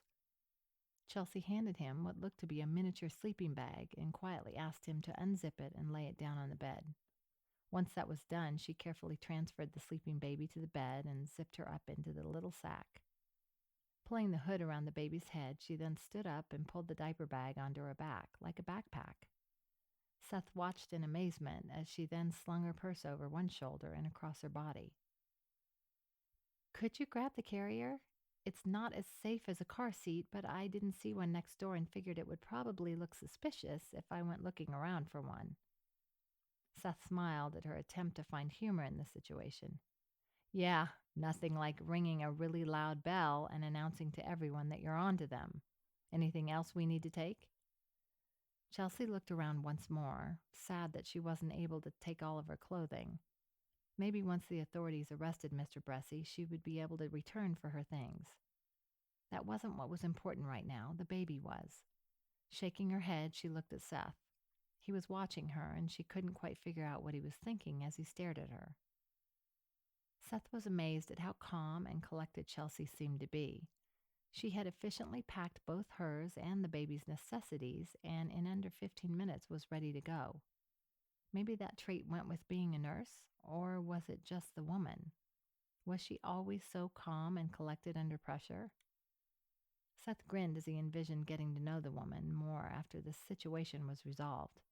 He found himself drawn to her in a way that he hadn't felt in a long time. Watching her lick her bottom lip was doing things to his libido that the situation definitely didn't call for. Yanking his mind back to the present, he pulled the diaper bag backpack from her slim shoulder, saying, "Let me take that. We have to hike almost a mile and it's all downhill. The terrain isn't too steep, but I'd rather you focus on staying upright and keeping the baby safe. I'll carry everything else." Chelsea smiled at him. "Thanks. Do you think we can get to your vehicle before it gets too dark?" She was trying to ignore the feelings his hands on her person had just created. When he had grasped both shoulders to remove the diaper bag from her, he had stepped close enough that his unique scent and cologne had drifted to her senses once again. She loved it. It was earthy and masculine and him. She knew that after this ordeal was over, she would always remember his smell. Seth looked at the setting sun and figured they'd only had about 20 minutes of daylight left. If he was by himself, he would have said, "No problem." With Chelsea and the infant, he hoped that they would at least get within eyesight of his rig before the sun dipped behind the mountains. Choosing to stay positive, he tapped her nose and smiled again. "Sure, nothing to worry about. I'm going to go down first and make sure the coast is clear. When I whistle, you come down with the baby, okay?" Chelsea nodded. She would feel so much better once she had the baby safely from the house. "Okay." Seth went quickly down the staircase, and once the coast was clear, he whistled and watched as Chelsea carefully descended the staircase, keeping the infant close against her front as she did so. Seeing the relief on her face when she reached him, he placed a hand on her shoulder and gave it a gentle squeeze. What he really wanted to do was pull her in for a hug, but there would be time for such things later. He would make sure of that. Chance pulled up in front of the small house, taking note of the beat-up van sitting in the driveway. Maria had provided him with the address and very little information. What he did know was that Rachel Andrews was a widow with 2 small sons, twins in fact. Her husband had been killed while fighting in Afghanistan shortly after she had given birth, and her sister had moved in to help her out. Chance walked up the quiet sidewalk, noticing the beautifully maintained flower beds and close-cut grass. Someone spent a lot of time tending to the yard. Ringing the doorbell, he took a step back and reminded himself to smile and look trustworthy. A very harried-looking woman opened the door only moments later, her hair falling out of a lopsided ponytail, one crying infant held against her shoulder, and tear tracks on her own face showing how miserable they both were. "Whatever you're selling, if it doesn't make colicky babies go to sleep, I'm not interested." Chance was so taken aback by the sight before him, he forgot to speak for a moment. When she moved as if to shut the door, he stepped forward, placing his foot against the door, preventing it from being closed any further. Even with her hair in disarray, she was stunning. Big, beautiful eyes, hair the color of honey, and curves in all the right places. She was also exhausted if the dark circles under her eyes were any indication. "I don't mean to disturb you, ma'am, but I'm here about your sister, Chelsea." Chance immediately regretted his choice of words as he watched all the color drain from the young woman's face and her start to wilt in front of him. Stepping forward quickly, he grabbed her just in time to prevent her from falling to the floor. As he felt her body go limp, he quickly used one arm to secure the infant against his own chest, while he lifted and half dragged the woman further into the house.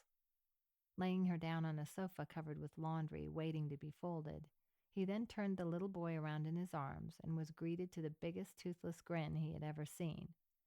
Drool was flowing out of the little boy's mouth, and he gnawed on a fist in obvious distress. Hearing the cries of another child, Chance took one more glance at their mother and went in search of her other son. He found him lying in his crib, gnawing on his own fist and screaming periodically to express his displeasure at having been left alone. Scooping this child up as well, Chance grabbed several clean diapers and headed back into the living room. He hoped their mother would awaken and tend to their soggy bottoms, but when he saw her still out cold, he handled the task himself. As he changed the second little boy's diaper, he found himself laughing that he had finally found something he could thank Uncle Sam for. One of his first undercover operations had been in a daycare center. Changing diapers, wiping up spilled milk, and teaching little ones to share the toys had been a daily occurrence. Chance hadn't really minded, except that each day spent in the presence of the children reminded him of what he could never have, children of his own. A childhood illness had rendered him sterile, and he had found that most women were completely turned off by the knowledge that he could never father his own children. Chance had come to terms with it years ago and had learned to be happy with what he did have in his life, not what he was missing. He loved children and hoped one day to find a woman who would be content with adopting children into their home. His parents had left him a small fortune, and he looked forward to the day when he could spoil some well-deserving kids. Seeing a playpen in one corner of the room, he placed both boys on their stomachs inside it, leaving each a toy just out of reach.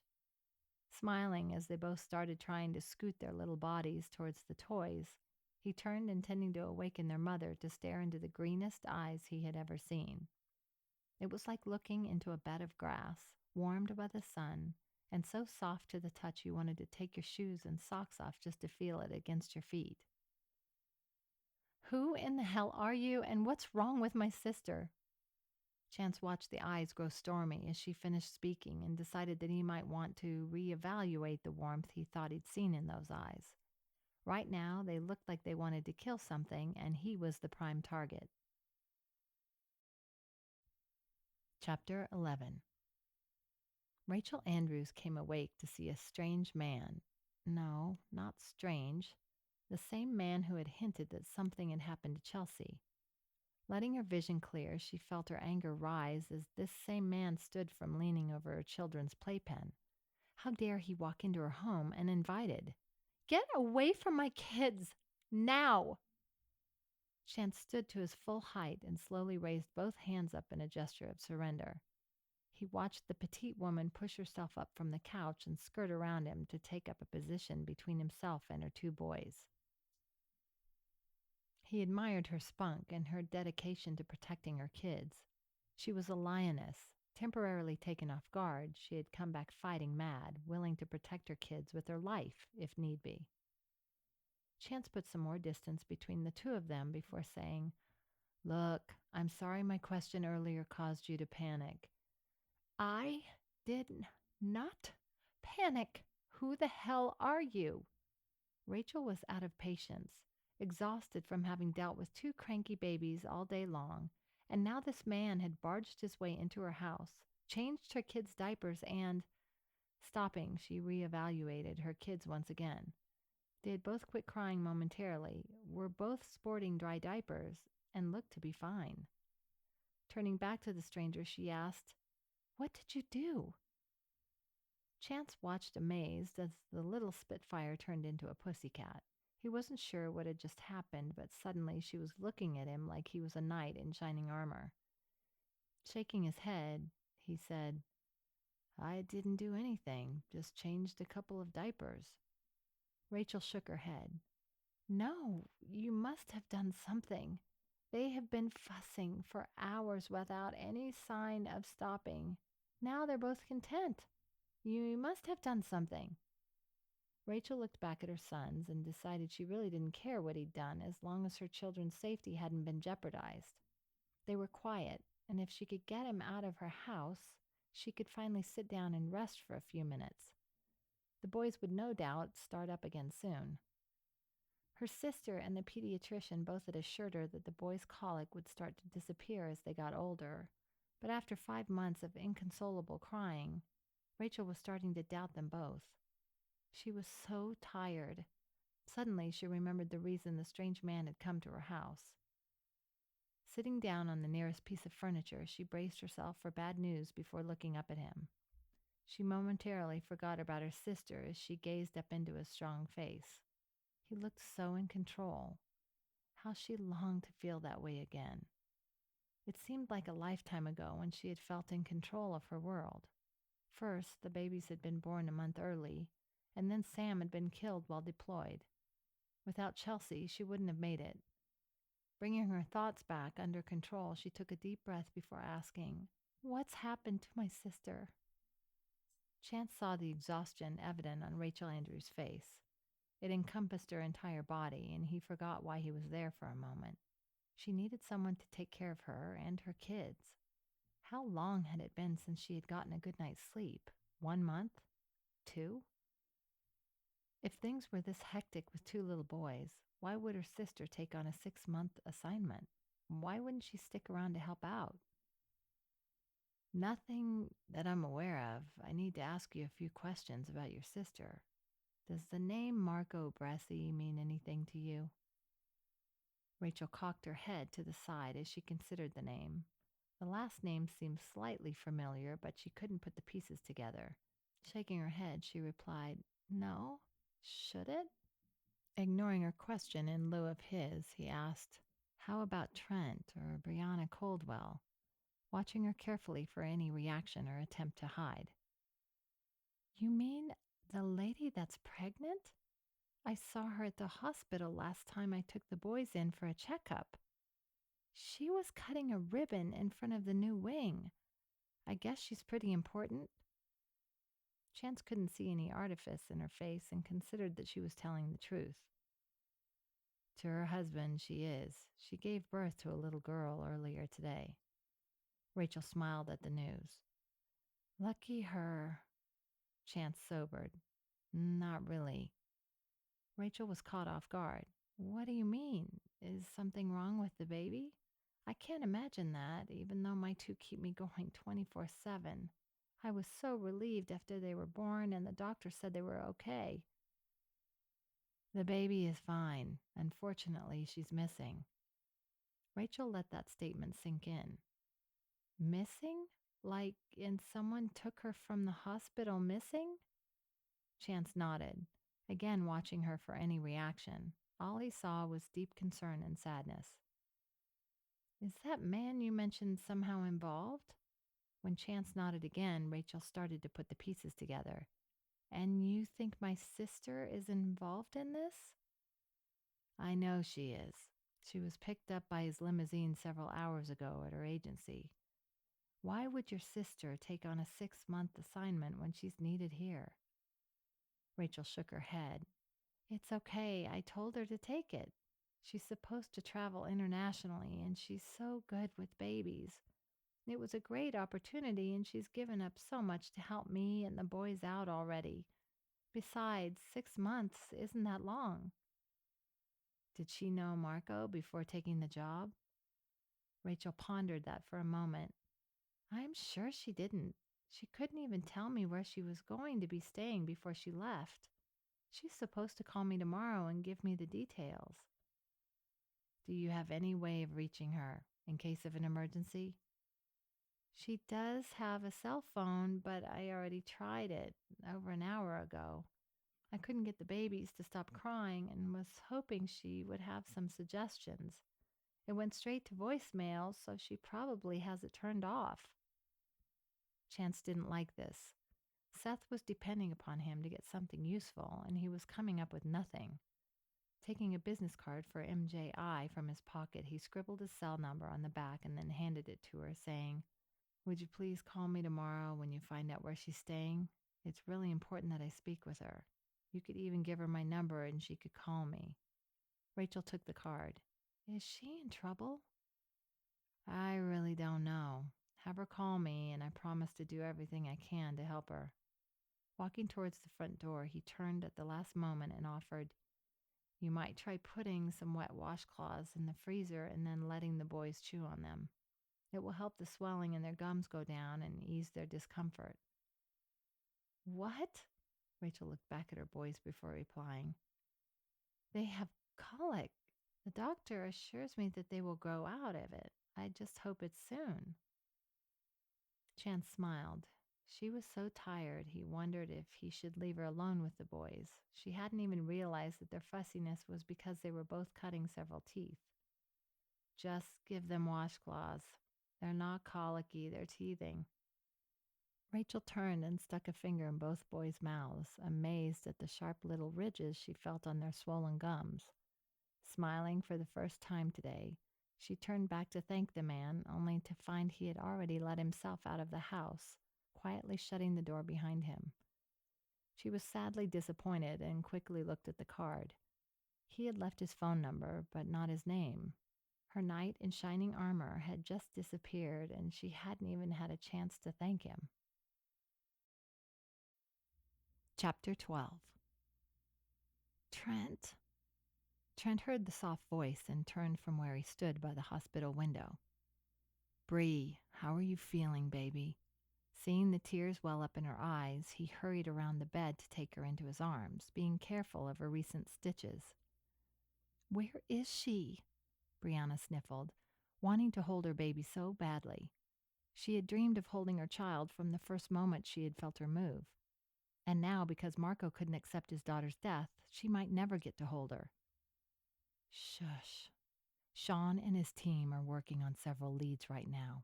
Hopefully, we'll know something soon. Brianna nodded. That sounded so good. She really needed to hear some bit of good news to keep her hope up.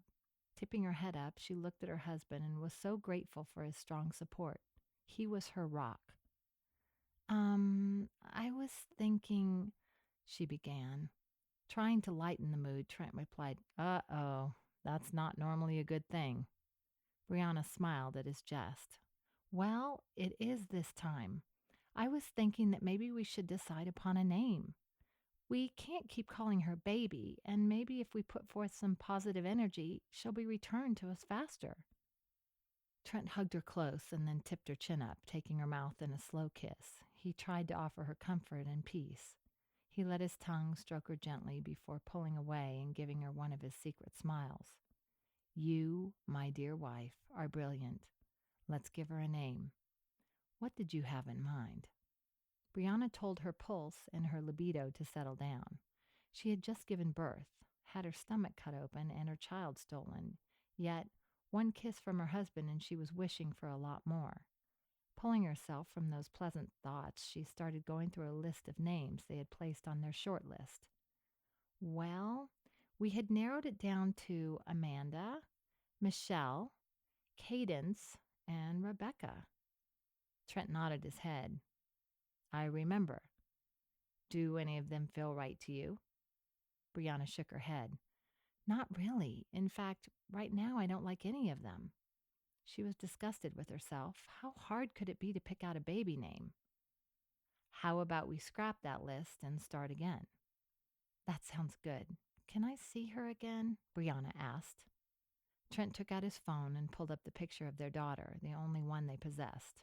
As he gazed down at it, he prayed that whoever was caring for her knew what they were doing. She was a beautiful baby, and Trent made his body relax as anger started to take over again. He was one of the wealthiest men in the Denver area, yet his money hadn't protected his wife and child. Brianna gazed at the child she had yet to hold and tried not to give in to the tears again. It was time for action. She was going to name her child and trust that she would be returned to her soon. How about Faith? Faith. Trent let the name roll around in his head. He liked it. Nodding, he smiled at his wife.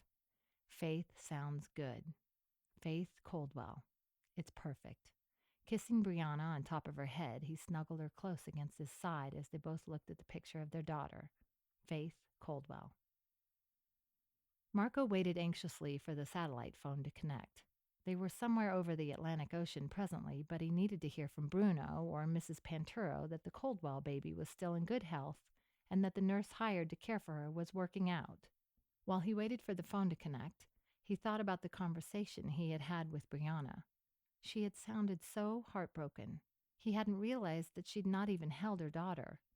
He wondered how Serena would have felt if she had lived and never gotten to hold her child. Marco wondered if that fact would have even mattered to his selfish daughter. She had acted like that from the time she was in her early teens, always demanding to be the center of attention. Had she finally crossed some invisible line that had caused Trent to pull his affections away from her? Marco had heard the rumors about his daughter, but had trusted Trent to keep her in check. When she had taken the Milan job, he had been worried that she would revert back to her selfish lifestyle without Trent's steady influence. When he had been told that Trent was headed to Milan, he had been relieved. The rumors about his daughter and the men she was keeping company with were disturbing, to say the least. The only saving grace was that those rumors appeared to have been kept in Italy, as the tabloids in the U.S. hadn't found out about her indiscretions. When he had been informed of Trent's hasty return to the States, Marco had tried to contact his daughter. He had intended to lecture her and urge her to grow up and salvage her relationship with Trent. She had ignored his calls and refused to return his messages. 3 weeks later, he had been contacted by the Milan authorities. Serena had driven her car off a bridge, killing both herself and her unborn child. In an act of rage? To get back at Trent? What had she hoped to accomplish? Or had she been hoping that she would only cause a stir and not really kill herself? Marco shook his head. He had been over these questions so many times in the last 3 years and always came up with the same answer. Trent should have seen that Serena was unstable and taken her back to the U.S. with him. He shouldn't have left her in Milan in her self-destructive state. "Hello?" Shaking himself from his ruminations, he spoke. "Bruno? Marco here. Just checking to make sure everything is still all right?" "Yes, sir. I believe everything is fine. I spoke with the nurse not 15 minutes ago, and the child was sleeping. Mrs. Penturo did report that the nurse was asking some questions about the time of birth and such, but she was able to put her off." Well, any good nurse would probably do the same. If her questions continue, have her call me directly, and I will put her mind at ease. No word from Trent?" "No, sir. Although the media is running with the story, they aren't releasing the name of the child taken, but they are circulating her picture." Marco digested this bit of information and then said, "Try to keep the nurse busy then. I don't want her watching the news and getting suspicious. This trip couldn't have come at a worse time, but it couldn't have been avoided. I'll try to wrap things up in the next several days and get back there. Call me if anything changes." "Will do." Marco disconnected the phone and leaned his head back and closed his eyes. He was relieved to hear that the baby was doing well, but he couldn't get Brianna's anguished pleas out of his head. Had he done the right thing? If revenge was supposed to make things better, why wasn't he feeling ecstatic about now? Instead, he was questioning his own actions and wondering if he hadn't made a huge mistake. Shaking his head, he put those thoughts away. There was nothing to be done about it right now. He would complete his task in Italy, and maybe by the time he returned to the States, he would have things figured out. Chapter 13. Seth was pleased that Chelsea had been able to keep up with them. The sun had just disappeared behind the mountains when they reached his SUV. He quickly strapped the child carrier into the back seat, putting it in the middle as Chelsea informed him she would be riding in the back as well. After securing the remainder of their gear, he watched as she carefully buckled the child in and then herself. Easing the vehicle from its hiding place, he started back down the mountain. Looking at his cell phone, he was frustrated that he still didn't have any service. He needed to contact Sean or Trent and tell them he was bringing the child back. "Where are we going?" Seth looked at her in the rearview mirror. "I was thinking to drive straight to the hospital. Brianna had a C-section, and Trent said they planned on keeping her overnight at least." "More like 2 or 3 to be accurate. They won't let her go until they're sure she's not going to have any complications." "I can't wait to see her face. She's never even held her daughter." Chelsea swallowed back tears. She couldn't imagine the pain and distress the poor woman must be going through. "Could you call them and tell them we're coming?" Seth shook his head. "Already tried. I don't have any service up here. I'll try again once we reach the highway." Seth drove in silence for several minutes before asking, "So why'd you take this job?" "I really don't know. I didn't want to at first. My sister is taking care of 5-month-old twins, and frankly, I'm not real sure she can handle them on her own. She's never truly dealt with her husband's death, and I'm afraid one of these days she's just going to crack. Anyway, she urged me to take it. She said I couldn't pass up the opportunity to travel, and I love babies. The rate Mr. Bressy offered was triple what I would normally make, and Rachel can use all the financial support I can give her. I was hoping that I would still be able to see her occasionally. I had no idea I would be living up in the mountains."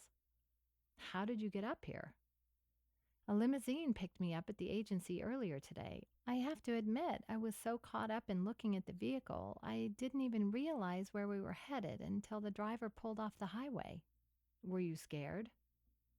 "Why would I be scared? I was hired to care for an infant. There's nothing scary in that. And the driver was a perfect gentleman. In fact, Mr. Bressy seems like a nice guy. I just don't get why he would do something like this." "His daughter killed herself 3 years ago. She was pregnant at the time, and he blames Trent Caldwell for her and the baby's death. How did she die? She ran her car off a bridge. How horrible. Why would he blame Trent Caldwell, though? I'm not really sure, but Trent and Serena were an item. Then, 3 weeks before her death, Trent called it quits. He never talked about it from what my business partner has said. Marco has blamed him and threatened revenge for years. I guess this was his way of acting on that threat. Marco must have loved his daughter dearly. I'm sure he did, but that doesn't excuse his actions here. No, I agree. They both settled into a comfortable silence as Seth navigated the winding mountain road, coming closer to the highway each minute. Finally pulling onto the highway, Seth grabbed his phone again and was pleased to see he had full service. He tried to contact Sean first, but it went straight to voicemail. Sean had a bad habit of forgetting to charge his cell, and more than likely it was completely dead. Next, he tried Maria, but when no one answered, he realized that it was after 7 o'clock and the office would have already closed for the night. Frustrated that he was unable to get through to anyone, he next tried his brother. Maybe Chance could run down Sean. Chance. Hey, bro, give me a minute. I'm pulling lot. What? Chance. Hey, man, you're breaking up here. Say again. Hospital. Call. And then the line went dead. Cursing beneath his breath, he dialed Chance back and felt like screaming when it went straight to his voicemail. The world was conspiring against him today, and he had good news to share. Calling Trent, he again was met with voicemail. The cell service in the hospital was sketchy on a good day, and today definitely wasn't one of those. No luck? Chelsea asked from the back seat. No, I had Chance for a minute, and then his cell cut out. So now what? Chelsea wanted to know. Do we contact the police? Shaking his head, Seth replied, no. The hospital didn't release the name of the baby taken to help protect Trent and Brianna's privacy. Our best bet would be to sneak back into the hospital. I imagine the media has the front entrances staked out. Well, I can guarantee we'll draw attention if we try to walk right into the hospital with a newborn baby. Yeah, I was thinking the same thing. So what then? I don't know. Let me think for a moment. Seth went through the various options and came up with the only available solution. They would have to get back into the hospital the same way Marco had, by helicopter. Looking at Chelsea in the mirror once again, he asked, You afraid of flying? What? No, I mean, I don't think so. Good. Seth made the requisite phone calls and arranged to have the company chopper pick he and his companions up at the Mother Cabrisi Shrine. It was located several miles outside the city and had a fully functional helipad. He would leave his car parked there and have someone drive him out to retrieve it later. Right now, he had a precious present to deliver to Trent and Brianna. Chapter 14. Chelsea had never ridden in a helicopter and was still undecided about whether or not the experience was one she would like to repeat. It was extremely noisy, and her little charge was very upset by all of the commotion. She tried feeding her a bottle, but the little girl just screamed louder as formula dripped down her chin and onto the blanket beneath her. Seth had given her a set of headphones, and feeling him tap her arm and gesture to her ears, she put them on. Is she okay? Seth asked her. Chelsea nodded. She's just really upset. The noise and everything. We'll be at the hospital in about 15 minutes. Sure beats navigating the traffic, huh? Chelsea laughed. Yeah, I hate driving in the traffic. That's the one thing I miss most about New Mexico. We never had much traffic, rush hour or otherwise. Seth smiled at her. Look out your window. That's the hospital over there. The pilot's going to set us down on that big X on top of the building. Wait for me to come around and help you out, okay? Chelsea just nodded. She was so out of her element. Seth acted as if flying in a helicopter was an everyday occurrence to him. She was curious about the man beside her. He seemed to have a vast amount of resources at his disposal, and listening to him talk, she guessed he had military training as well. He carried himself a lot like her former brother-in-law had. She hoped that after they arrived at the hospital, she would have the opportunity to contact her sister. She didn't want to worry her, but guessed that the police might end up holding her for questioning. And with Mr. Bressy currently out of the country, she wasn't sure how long that might take. Seth watched Chelsea and wondered at the worry he saw fill her eyes. Was she worried about the landing? Getting her attention again, he told her, "Hey, don't worry. I've flown with this pilot plenty of times. He knows what he's doing." Chelsea nodded her head, but the worry didn't leave her eyes. "What's wrong?" "I'm just wondering what's going to happen once we get to the hospital. Do you think I could call my sister before the police arrive? She's going to be so worried when this all hits the news." Seeing the tears form in her eyes, Seth scooted a little closer to her and wrapped an arm around her shoulders. "Stop worrying so much. No one said anything about calling the police. If my guess is right, Trent's going to want to deal with this himself." "But I don't understand. Won't the police have to be called in?" "I don't know. I'll speak with Trent. He'll want to keep his and Brianna's name out of the papers, so maybe there's another way to work it. Besides, Marco's the one who stole the baby, not you." "Yeah, but I was caring for her. Doesn't that make me an accomplice or something?" Seth smiled at her and shook his head. "No, it doesn't. You didn't know what Marco had planned, right?" Chelsea shook her head. "Certainly not. In fact, if I'd known what he was doing, I wouldn't have accepted the job." Seth squeezed her shoulder again. "See? You have nothing to worry about. In fact, you're the hero here. Without your cooperation, I wouldn't have been able to accomplish this much today." Chelsea blushed at his praise and then looked down to see the baby staring up at her with her big blue eyes. Chelsea reached out and lifted one of the tiny hands, marveling at the tiny perfection of her fingers and hands. She was thrilled that the baby was being returned to her mother, but a part of her was also sad. She loved the feel of holding a baby in her arms and wondered if she would ever know the joy of holding her own child, or forever hold the babies of others. Bending over, she placed a gentle kiss on the baby's forehead, whispering to her, "You are so precious. Your mommy and daddy are going to be so happy to see you. Just you wait and see. You're going to have such a special life." Seth heard Chelsea's words, and they reached right into his soul. In a little over 6 hours, she had fallen in love with the little girl she held in her arms.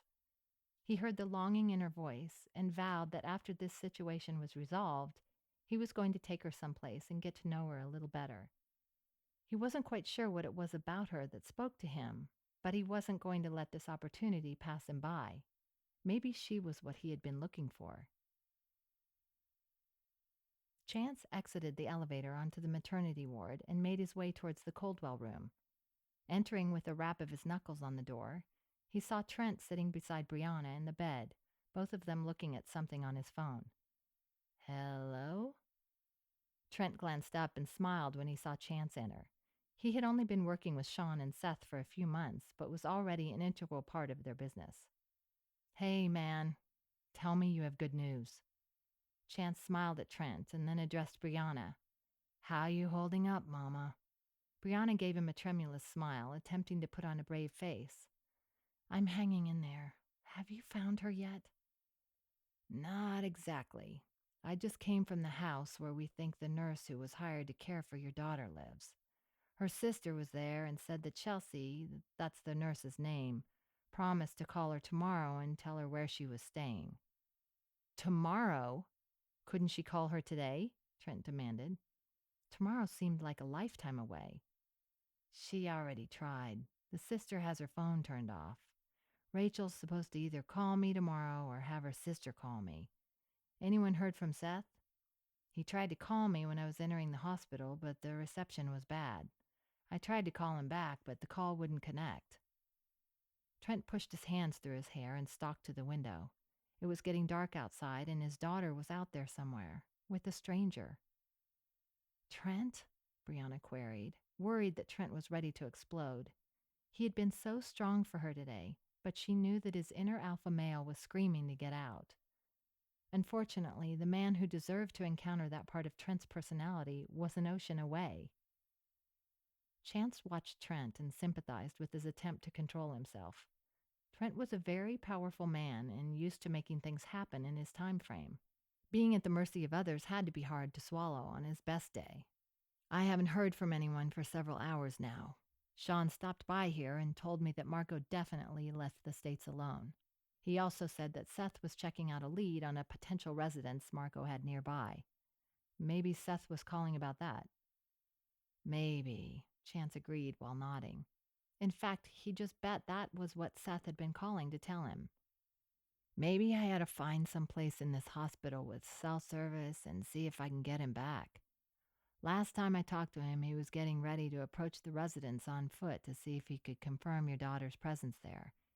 He might have been calling for backup.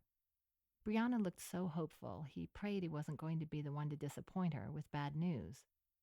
Go up on the roof. There's an atrium there that should have a clear signal, Trent offered. That's a good idea. I'll head up there and come back down after I know something. Hang in there, you two. Just as he was heading out the door, he heard Brianna call him back. Turning, he asked, Yes? Her name's Faith. We named her Faith. Chance felt his heart melt. That's a good name, honey. A real good name. Let me go call Seth and I'll be back shortly. Looking at Trent, he added, It's going to be okay. I feel it. I hope so, Trent and Brianna both said at the same time, laughing slightly as they realized what had happened. Chance left the room and headed for the rooftop, hopeful that things were about to change. Trent and Brianna deserved all the happiness a new baby could bring. He aimed to help them achieve that. Chapter 15. Sean checked his phone to see if the battery had charged back up, grinning when it turned on. See, I told you it would charge up fast. You need one of those little chargers you carry in your pocket, then this wouldn't keep happening, replied his wife, Janet. Sean had retrieved her from Caldwell Enterprises an hour ago and run her home to change clothes and grab a bite to eat. Currently, they were heading back to the hospital to be with Trent and Brianna. Janet wasn't sure what help she could be, but she cared for both of them and wanted to be there to offer moral support, if nothing else.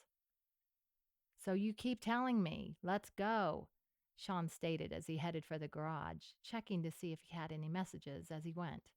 Seeing that Seth had tried to contact him several times, he tried to call him back, but the call wouldn't go through. Pocketing his phone, he decided to try again before they entered the hospital. Maybe he was just out of cell service right now. Janet seated herself in the car. Do you think they've found anything yet? Sean shook his head. I don't know. Seth tried to call me an hour ago. I'll try him back again before we go up to their room. Maybe he can give me some good news to share with them. I hope so.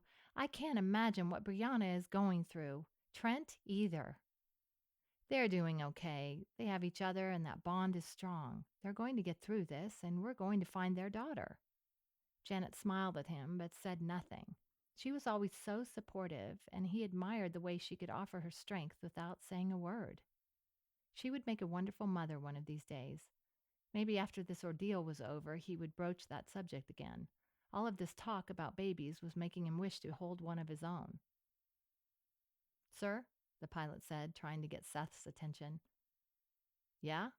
It seems the hospital rescue chopper is on its way with a burn victim and they have priority clearance to land. We won't be able to land for at least another 30 minutes. Shall I keep circling in case that changes? Seth wasn't happy about the delay, but it couldn't be avoided.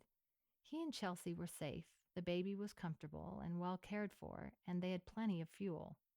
The victim being transported to the hospital was in dire need of medical attention and must be given priority. No problem. And yes, stick close so that as soon as the pad opens up, we can land. Will do. Chelsea could see Seth talking to the pilot and asked, Problems? Not really. The hospital chopper is on its way in with the burn victim and needs to land first.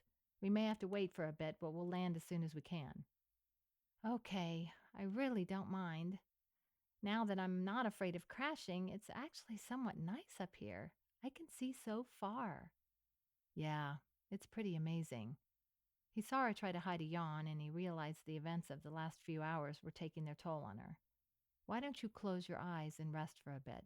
I'll make sure to wake you up before we land. Chelsea hid another yawn and blushed.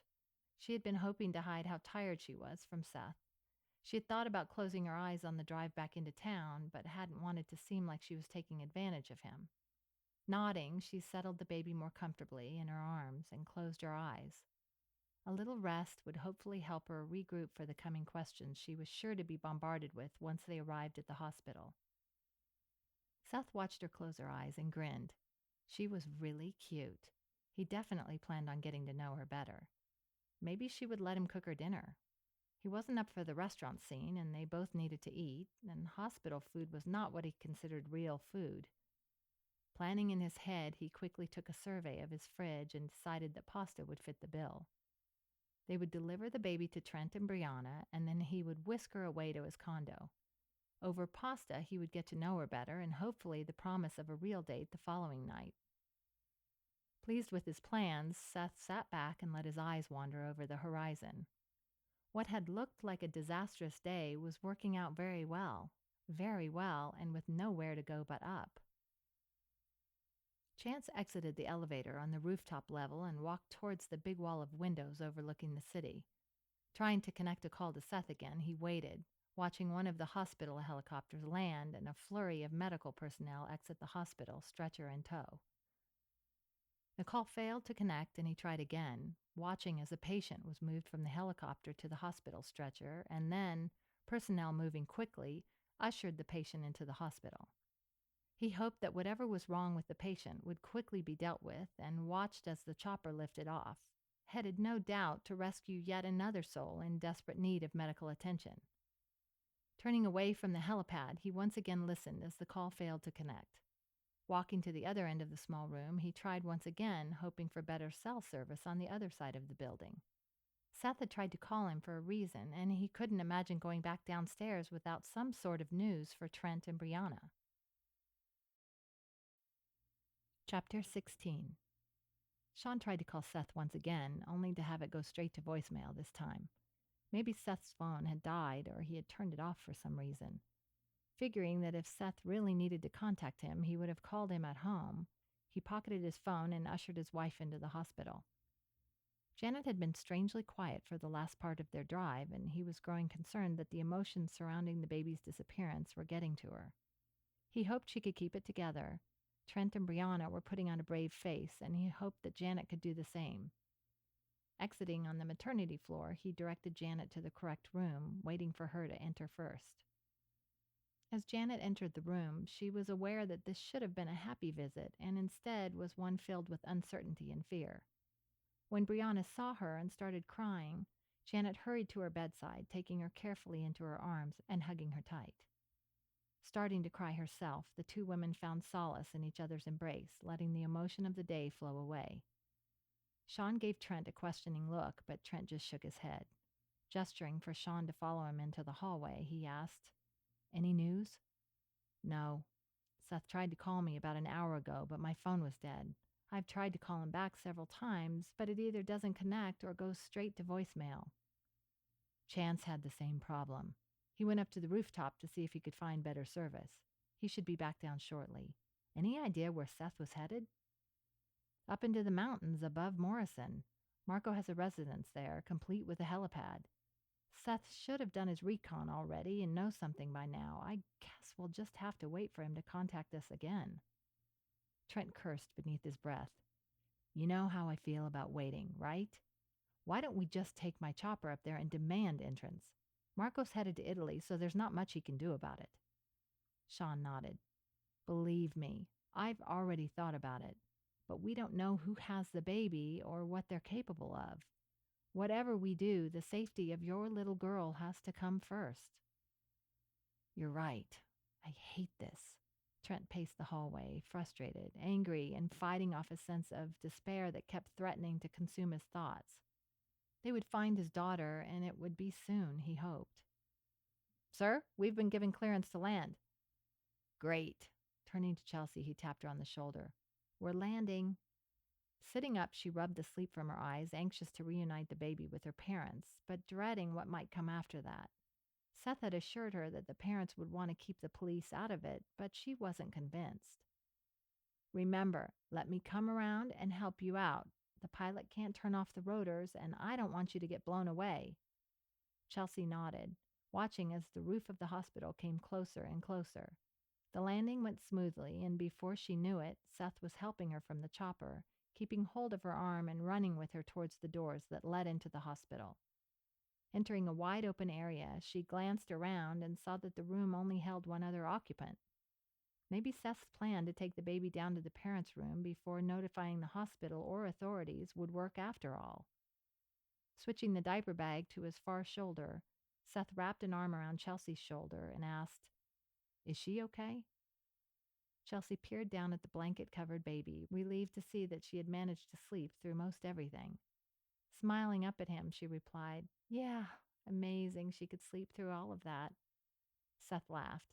"I hear babies can sleep through most anything," turning to head towards the elevators when a voice he recognized had him turning swiftly around. Chance had given up trying to contact Seth and had been trying to figure out what he could say to Brianna when a familiar laugh permeated the air of the small room. Turning, he watched his brother smile down at a petite young woman carrying a baby. "Seth?" Seth turned upon hearing his brother's voice. "Chance? What are you doing here?" Chance took long strides across the room, grabbing his brother in a bear hug before releasing him. "Man, am I glad to see you. What are you doing here? Is that the missing baby?" "Whoa, one question at a time. I tried to call everyone, but the calls either dropped off or wouldn't connect. Chance, this is Chelsea Andrews, the young woman who has been taking care of the Caldwell baby today." Chelsea blushed when Chance winked at her and said, "You know I'm the better brother, right?" "Knock it off, Chance. Anyway, I can go into details later, but right now I want to deliver this precious bundle back to her parents." "Man, Trent and Brianna are going to be ecstatic. Brianna says she's doing well, but she looks close to losing it. And Trent, his beast is barely contained."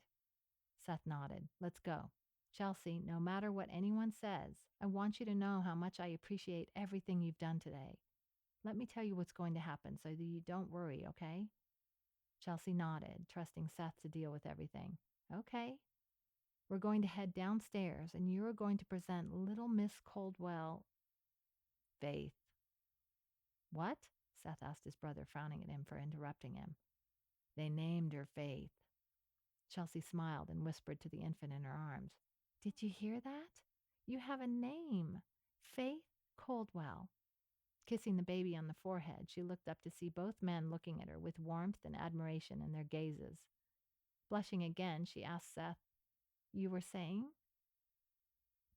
"After the reunion and a few questions are answered, you're coming with me and I'm going to fix you dinner." Holding up a hand to stop her protest, he added, "And yes, you can call your sister on the way." "Her sister's fine. A little frazzled with both boys teething, but nothing she can't handle." Chelsea looked at Chance. "You spoke to my sister?" "Actually, I kind of shocked her. I went over there to see if she had a way to contact you, and she passed out on me. The boys and I got along just fine until she came back to us.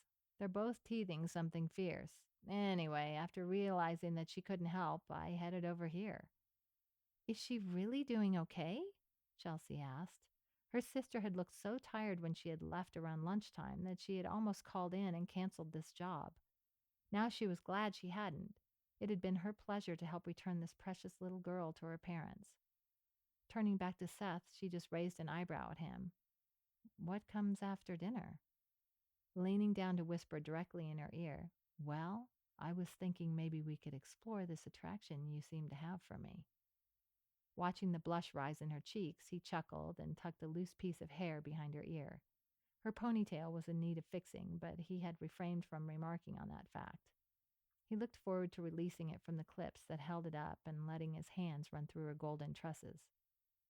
Leaning close enough to whisper back, Chelsea said, "My attraction? How do you know it's not your attraction?"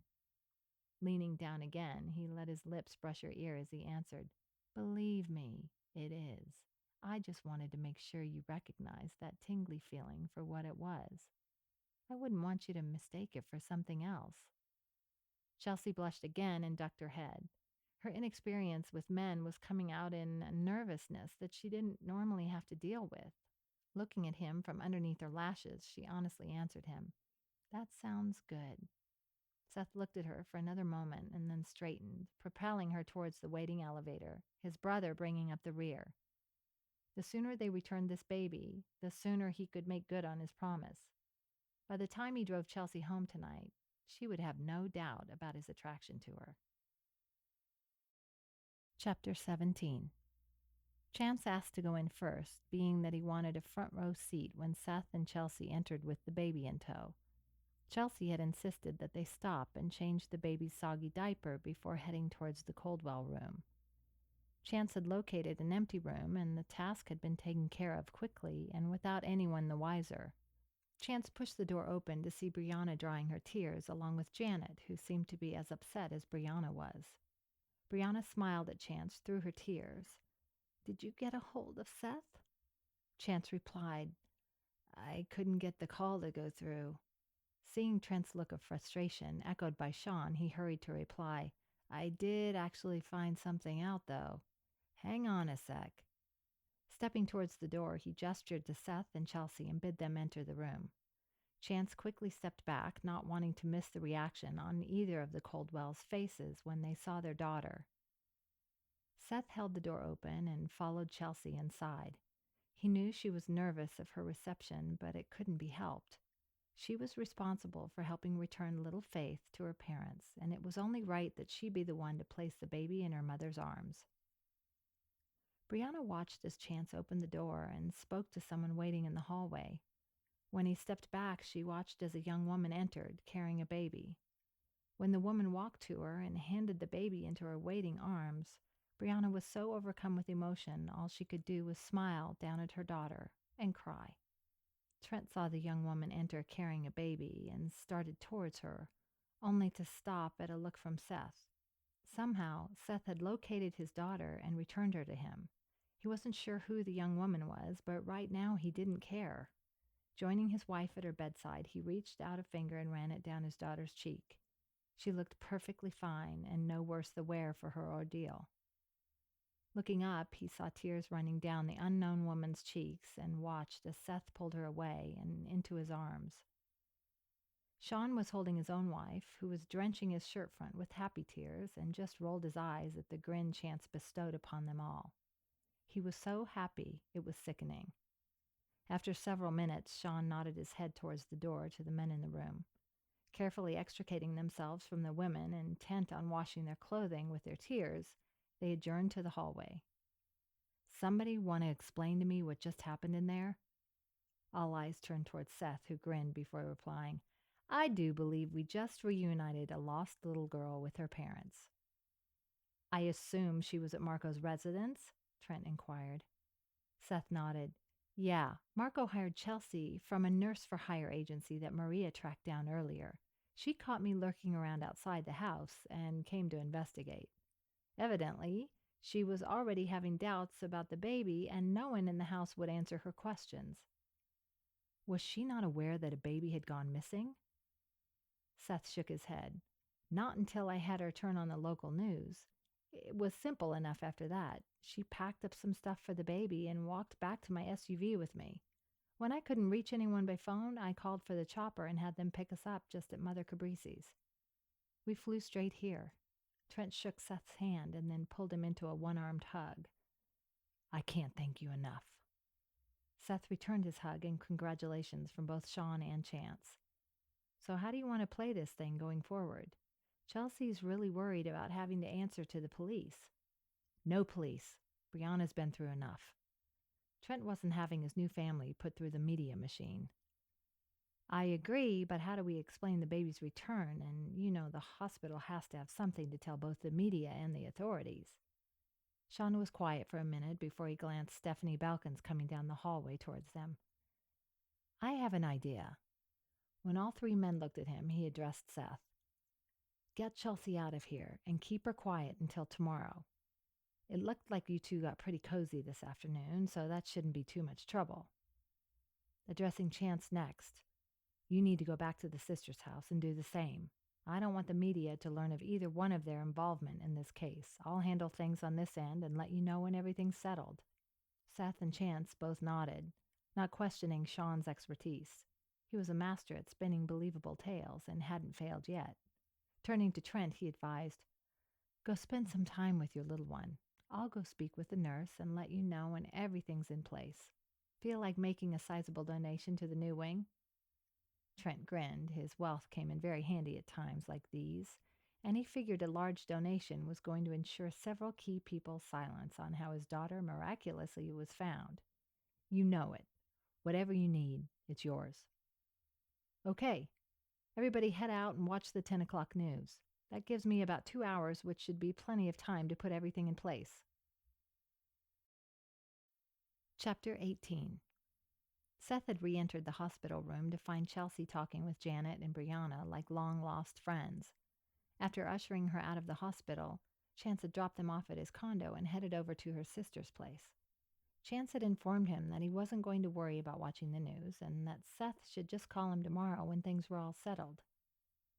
Seth had provided Chelsea a clean t-shirt and some sweatpants to wear and insisted she take a shower to freshen up while he threw together some dinner for them both. She had readily agreed, seeking some time alone to come to grips with the attraction she was feeling.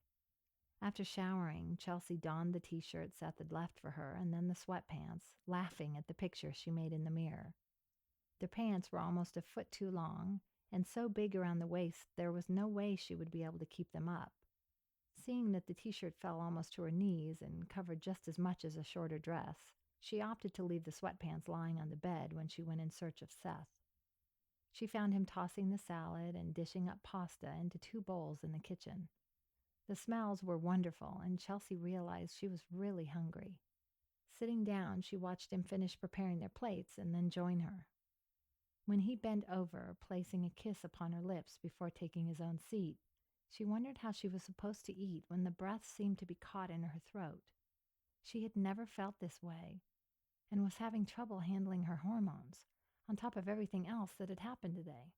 When Chelsea had first entered the kitchen, dressed only in his t-shirt, his first instinct had been to usher her back into the bedroom and show her why she should have worn the sweatpants.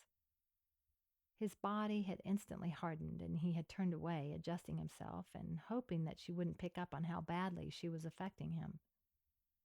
Seth had already ascertained that Chelsea was inexperienced. How much so he planned to find out later, but right now he needed to feed her and take that nervous look from her eyes. Taking a stuttering breath, she smiled at him and took a bite, moaning in pleasure as the taste exploded in her mouth. It was delicious. "Where did you learn to cook like this?" Seth smiled. "We had a full house of servants while Chance and I were growing up. Our mother thought it was very important that we both be skilled in taking care of ourselves should the need ever arise. Therefore, we both studied the culinary arts with some of the best chefs in the country. Mother would hire them for 6-month stints and we would take turns learning to cook their specialties. As you can see, my favorites were always the Italian dishes. Now Chance, he loves to bake." Chelsea was floored. "You're serious?" Seth nodded, taking a bite of his own pasta before answering. "Yep, eat up. There's ice cream for dessert." Chelsea and Seth ate in silence, each one going over the events of the day. Seth was already planning his verbal arguments for why Chelsea should agree to go out with him again. Chelsea was trying to figure out how to get Seth to kiss her without appearing too eager or like a slut. After dinner, Seth led Chelsea to his living room and sat down on the couch, pulling her feet into his lap and beginning a light massage of her arches. She had done well on their hike, but her legs and feet were probably beginning to talk to her. When she moaned and leaned her head back in surrender, he smiled and pressed a little harder. "Feel good?" "Too good." Chelsea tried to find some self-control, but the feel of his hands on her feet and ankles had her all warm and gooey inside. Her pulse was speeding up and her breathing was no longer relaxed either. Watching him from beneath her lashes, she saw the fire of arousal light his eyes and wondered if it was echoed in her own. Seth watched her for a moment, noticing that her pulse had sped up, and then saw the flush that had risen in her cheeks. Letting his hands climb higher on her calves, he squeezed as he made a leisurely study of her knees and leg muscles. When he heard her breath catch, he pulled her to a sitting position, half on his lap and half off. Reaching up, he anchored her head by placing a hand behind her neck, holding her still for his kiss. He started slowly, sipping from her lips and nipping at her bottom lip, encouraging her to open to him. Chelsea closed her eyes and submersed herself in Seth's kisses. She felt drugged and relaxed, letting him lead her where he wanted to. She had been kissed before, but never like this. It was like she was becoming part of Seth, her heart beating in time with his, her breath coinciding with his. She had never felt so in tune with another human being, not even her sister. Giving into the wonderful sensations, Chelsea moaned and let her hands roam across the muscles hidden beneath his shirt. He was solid, but not in a frightening way. He exuded strength and made her feel secure. Not for the first time today, she recognized that she had trusted him and felt safe with him. She had only known him for less than 12 hours, but her body and soul recognized him as her other half. Seth felt Chelsea's resistance fade and pulled her closer, taking from her lips and taking the kiss deeper as she gave him access. She was so sweet, and he could happily go on kissing her for the rest of the evening. Seth let his hands wander across her back and down her sides, just skimming the swell of her breasts on either side. When he heard her quick intake of breath, he brought one hand around to her front, skimming the backs of his knuckles across the turgid peaks still covered by his t-shirt. Chelsea felt the light brush of his hand across her breasts and stiffened only a second before giving into the wonderful sensations his touch was creating within her. When he made no move to deepen the caress, she pressed herself closer to him, inadvertently pushing her right breast into his hand. When he responded by enveloping her in his hand and giving a gentle squeeze, she couldn't hold back her sigh. Seth molded her breast in his palm and used his other hand to slowly slide her shirt up. When he had the shirt up and around her belly button, he used both hands to pull it off over her head. Seeing her start to cover herself, he calmed her by saying, Don't cover yourself. You're absolutely stunning." Seth looked at her full breasts with their rose-hued nipples that were standing up, demanding his attention. Using his thumb and forefinger, he gently took the tip of one breast between his fingers and rolled it, squeezing slightly before letting it go and treating its twin to the same treatment. Seth kept his eyes on Chelsea's face, watching for any sign that she wasn't willing to take their physical relationship further. Chelsea tried to meet Seth's gaze, but when she felt the pressure on her nipple increase, she let her eyes close on a moan as the sensation shot straight to her core. Letting her head fall slightly back, she let Seth play her body and simply enjoyed the feelings he created. Seth watched her arousal build, her breathing quickening as he paid homage to her breasts. Dipping his head, he took her nipple into his mouth, laying it with his tongue and sucking it deeper into his mouth. He kept his hand busy at her other breast and after several minutes switched sides.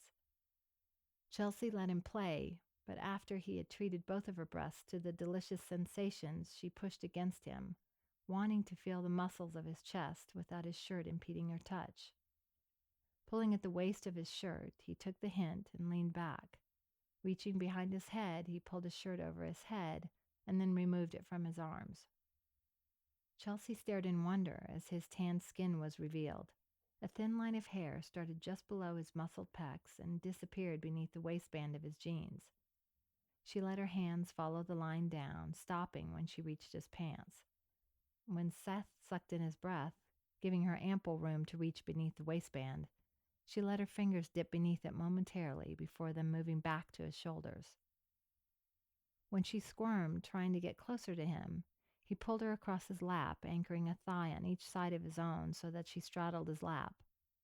Chelsea let Seth arrange her body and relished the feeling of being so close to him. Pressing her chest against his, she felt the hard tips of her breasts press into the muscles of his chest and moaned in delight. Who knew her breasts could be so sensitive? Seth used one hand to anchor her center against his own, knowing that she could feel the evidence of his desire for her, and feeling her welcoming warmth cradle him. When she moved against him, he almost lost it. He needed to slow things down. They needed to discuss things first, as he didn't want her to have any regrets. Pulling away, he anchored her hips in his hands, preventing her from moving against him as he struggled to gain control of his body. When she started to protest, he shushed her. "Hold still a minute." "What's wrong?" Chelsea asked, dazed and confused as to why he had stopped kissing her. Maybe she had done something wrong. Seeing the confusion on her face, Seth kissed her on the nose and replied, "Nothing's wrong. I just want to make sure you aren't going to regret this in the morning." Chelsea held herself still as his words registered. Would she regret it in the morning? Maybe. Was she willing to forego the rest of what Seth was offering her? No way. Chelsea had come close to sleeping with a former boyfriend, but the timing had never seemed right, and she was now glad that she didn't. He had never made her feel the way Seth did, with only a kiss. Pushing herself against Seth's chest, she looked at him from under her lashes and licked her bottom lip before saying, "Are you saying you want to stop?" Seth shook his head. "No, but I will if you're not comfortable with us going any further." Chelsea ducked her head. How did she tell him that she didn't want him to stop and not sound like a hussy? Deciding that action was her best option, she let her hands slide down his chest, pausing only slightly when they reached his waistband, before she pushed the button loose and started lowering the zipper. She wasn't able to finish the task, being held so tightly against him, but she pushed her hips back, and eventually he let go of her so she could move back. Chelsea pulled his pants apart and gasped as she realized he wasn't wearing anything beneath them. His cock slipped free, and she took her time looking at him.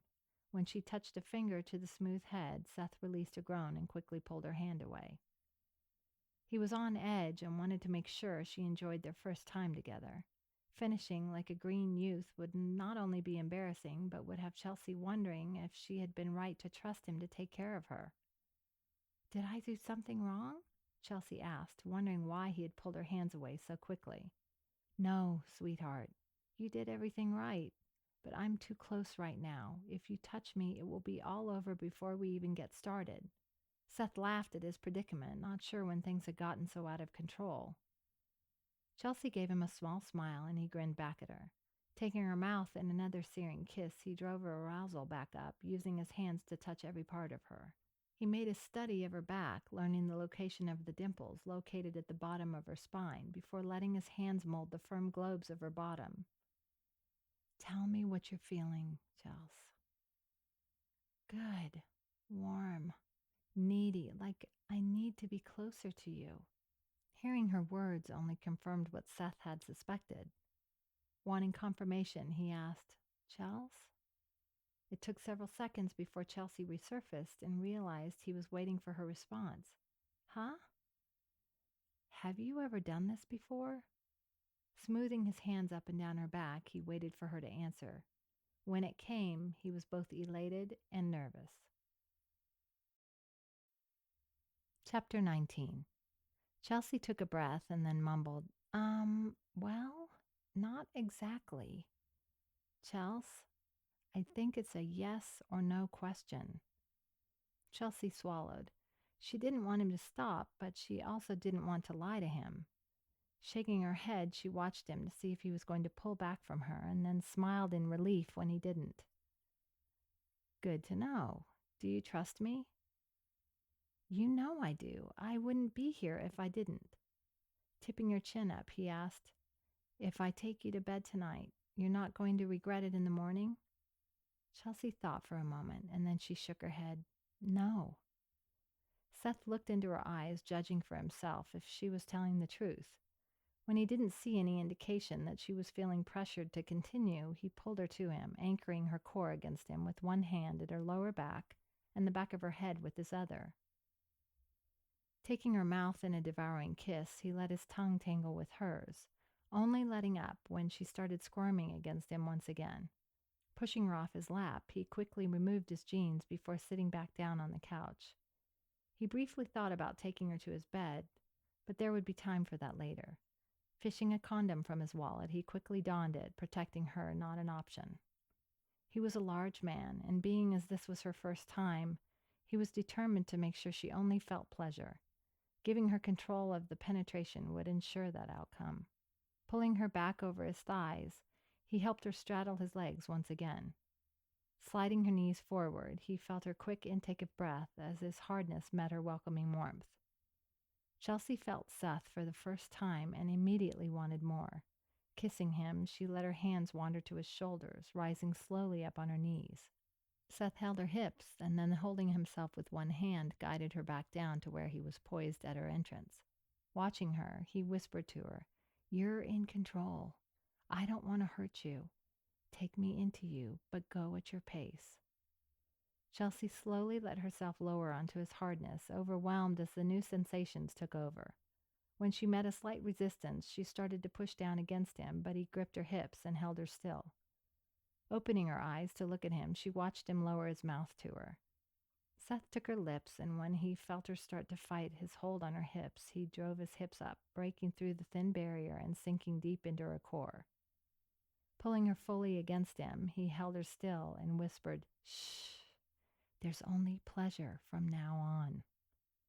Chelsea had felt the briefest pinch of pain as Seth had driven himself into her, but now she needed him to move, to do something.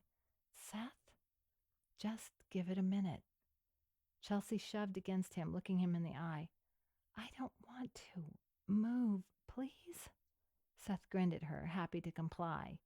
He started slowly, but before long she was matching him thrust for thrust as they both raced for the finish line. Feeling her body tighten around him, he let his hands roam her body as he picked up his pace.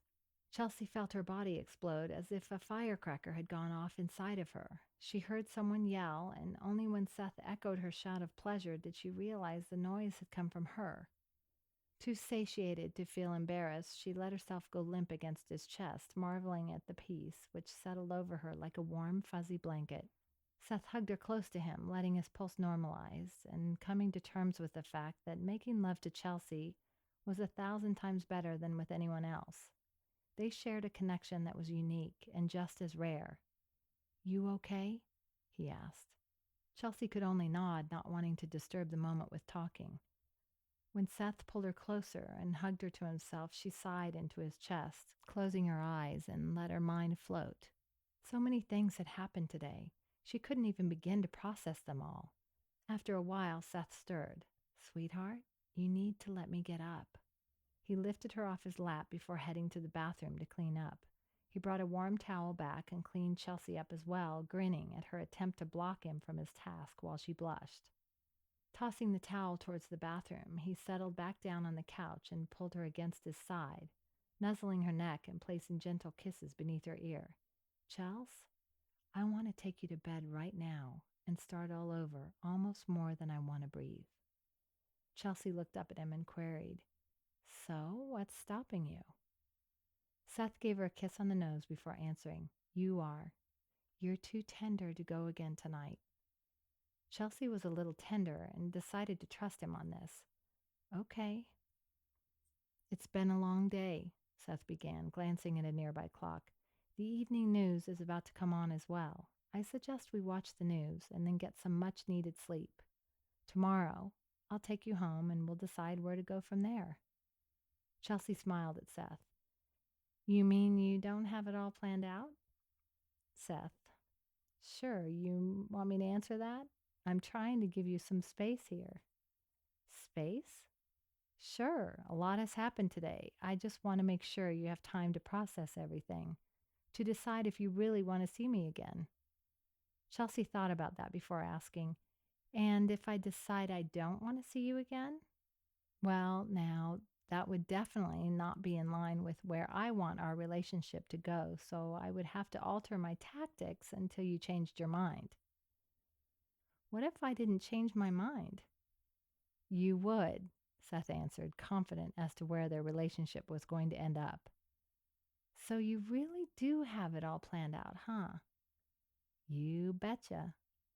"But we just met each other like 12 hours ago," Chelsea said with a smile. "So I know what I want. I'm also great at making plans to accomplish the goal in the least amount of time. Want to know how many kids we're going to eventually have?" Chelsea laughed and shook her head. She liked surprises, and her future looked like it might be full of them. "I think I'll wait to find out." "Good idea," Seth said, getting up to turn on the TV. He settled himself next to her on the couch, and they both tuned in to see what magic Sean had worked at the hospital.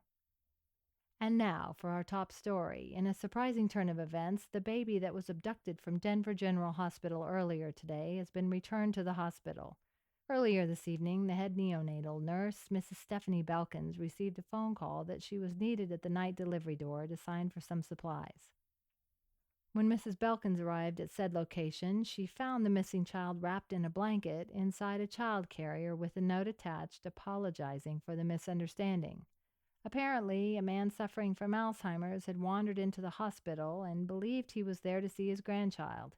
He then left the hospital and returned to his home. The parents of the child have refused to press charges against the elderly man, and the hospital and authorities have used this experience as a training tool for their staffs. The child is in perfect health and was happily reunited with her parents. In other news tonight, Trent Caldwell of Caldwell Enterprises had just announced that his wife's foundation has generously donated $2 million to see the juvenile diabetes clinic fully functional by the end of the year. Mrs. Caldwell was unavailable for comment, but a spokesperson for the company says that she is ecstatic and looks forward to seeing many children helped. Seth sat there stunned that Sean had managed to pull it off. The baby had been returned, no charges were pending, and Chelsea's name was in the clear. Trent had promised to deal with Marco personally, and he had hoped to help in that endeavor, but for now all was right in his world. Turning to see how Chelsea had handled the news, he wasn't surprised to see that she had fallen asleep. Covering her with a light blanket, he placed a tender kiss upon her forehead and headed towards his own bed. Tomorrow would be soon enough to fill her in. Epilogue. Chance pulled up in front of the small house, wondering why every light seemed to be on. Knocking on the front door, he waited for Rachel to answer the door, hoping that she was in a better frame of mind than earlier today. When the door was thrown open seconds later, he was once again greeted by a harried-looking woman, tears rolling down her face, and a screaming child in her arms. The child's twin could be heard screaming from the other room, and the house was in chaos. Pushing her aside, Chance took the crying infant she held in her arms, murmuring nonsense to him as he went in search of the other baby. When he looked towards the kitchen, he was shocked to see water soaking the floor with soap suds floating merrily from kitchen to living room. Spying the other child in his high chair, he quickly released him and carried both babies back into the living room. Their mother was still standing at the front door and looked like she was ready to run into the night screaming. Placing both infants in their playpen, he walked to Rachel and gently closed the door.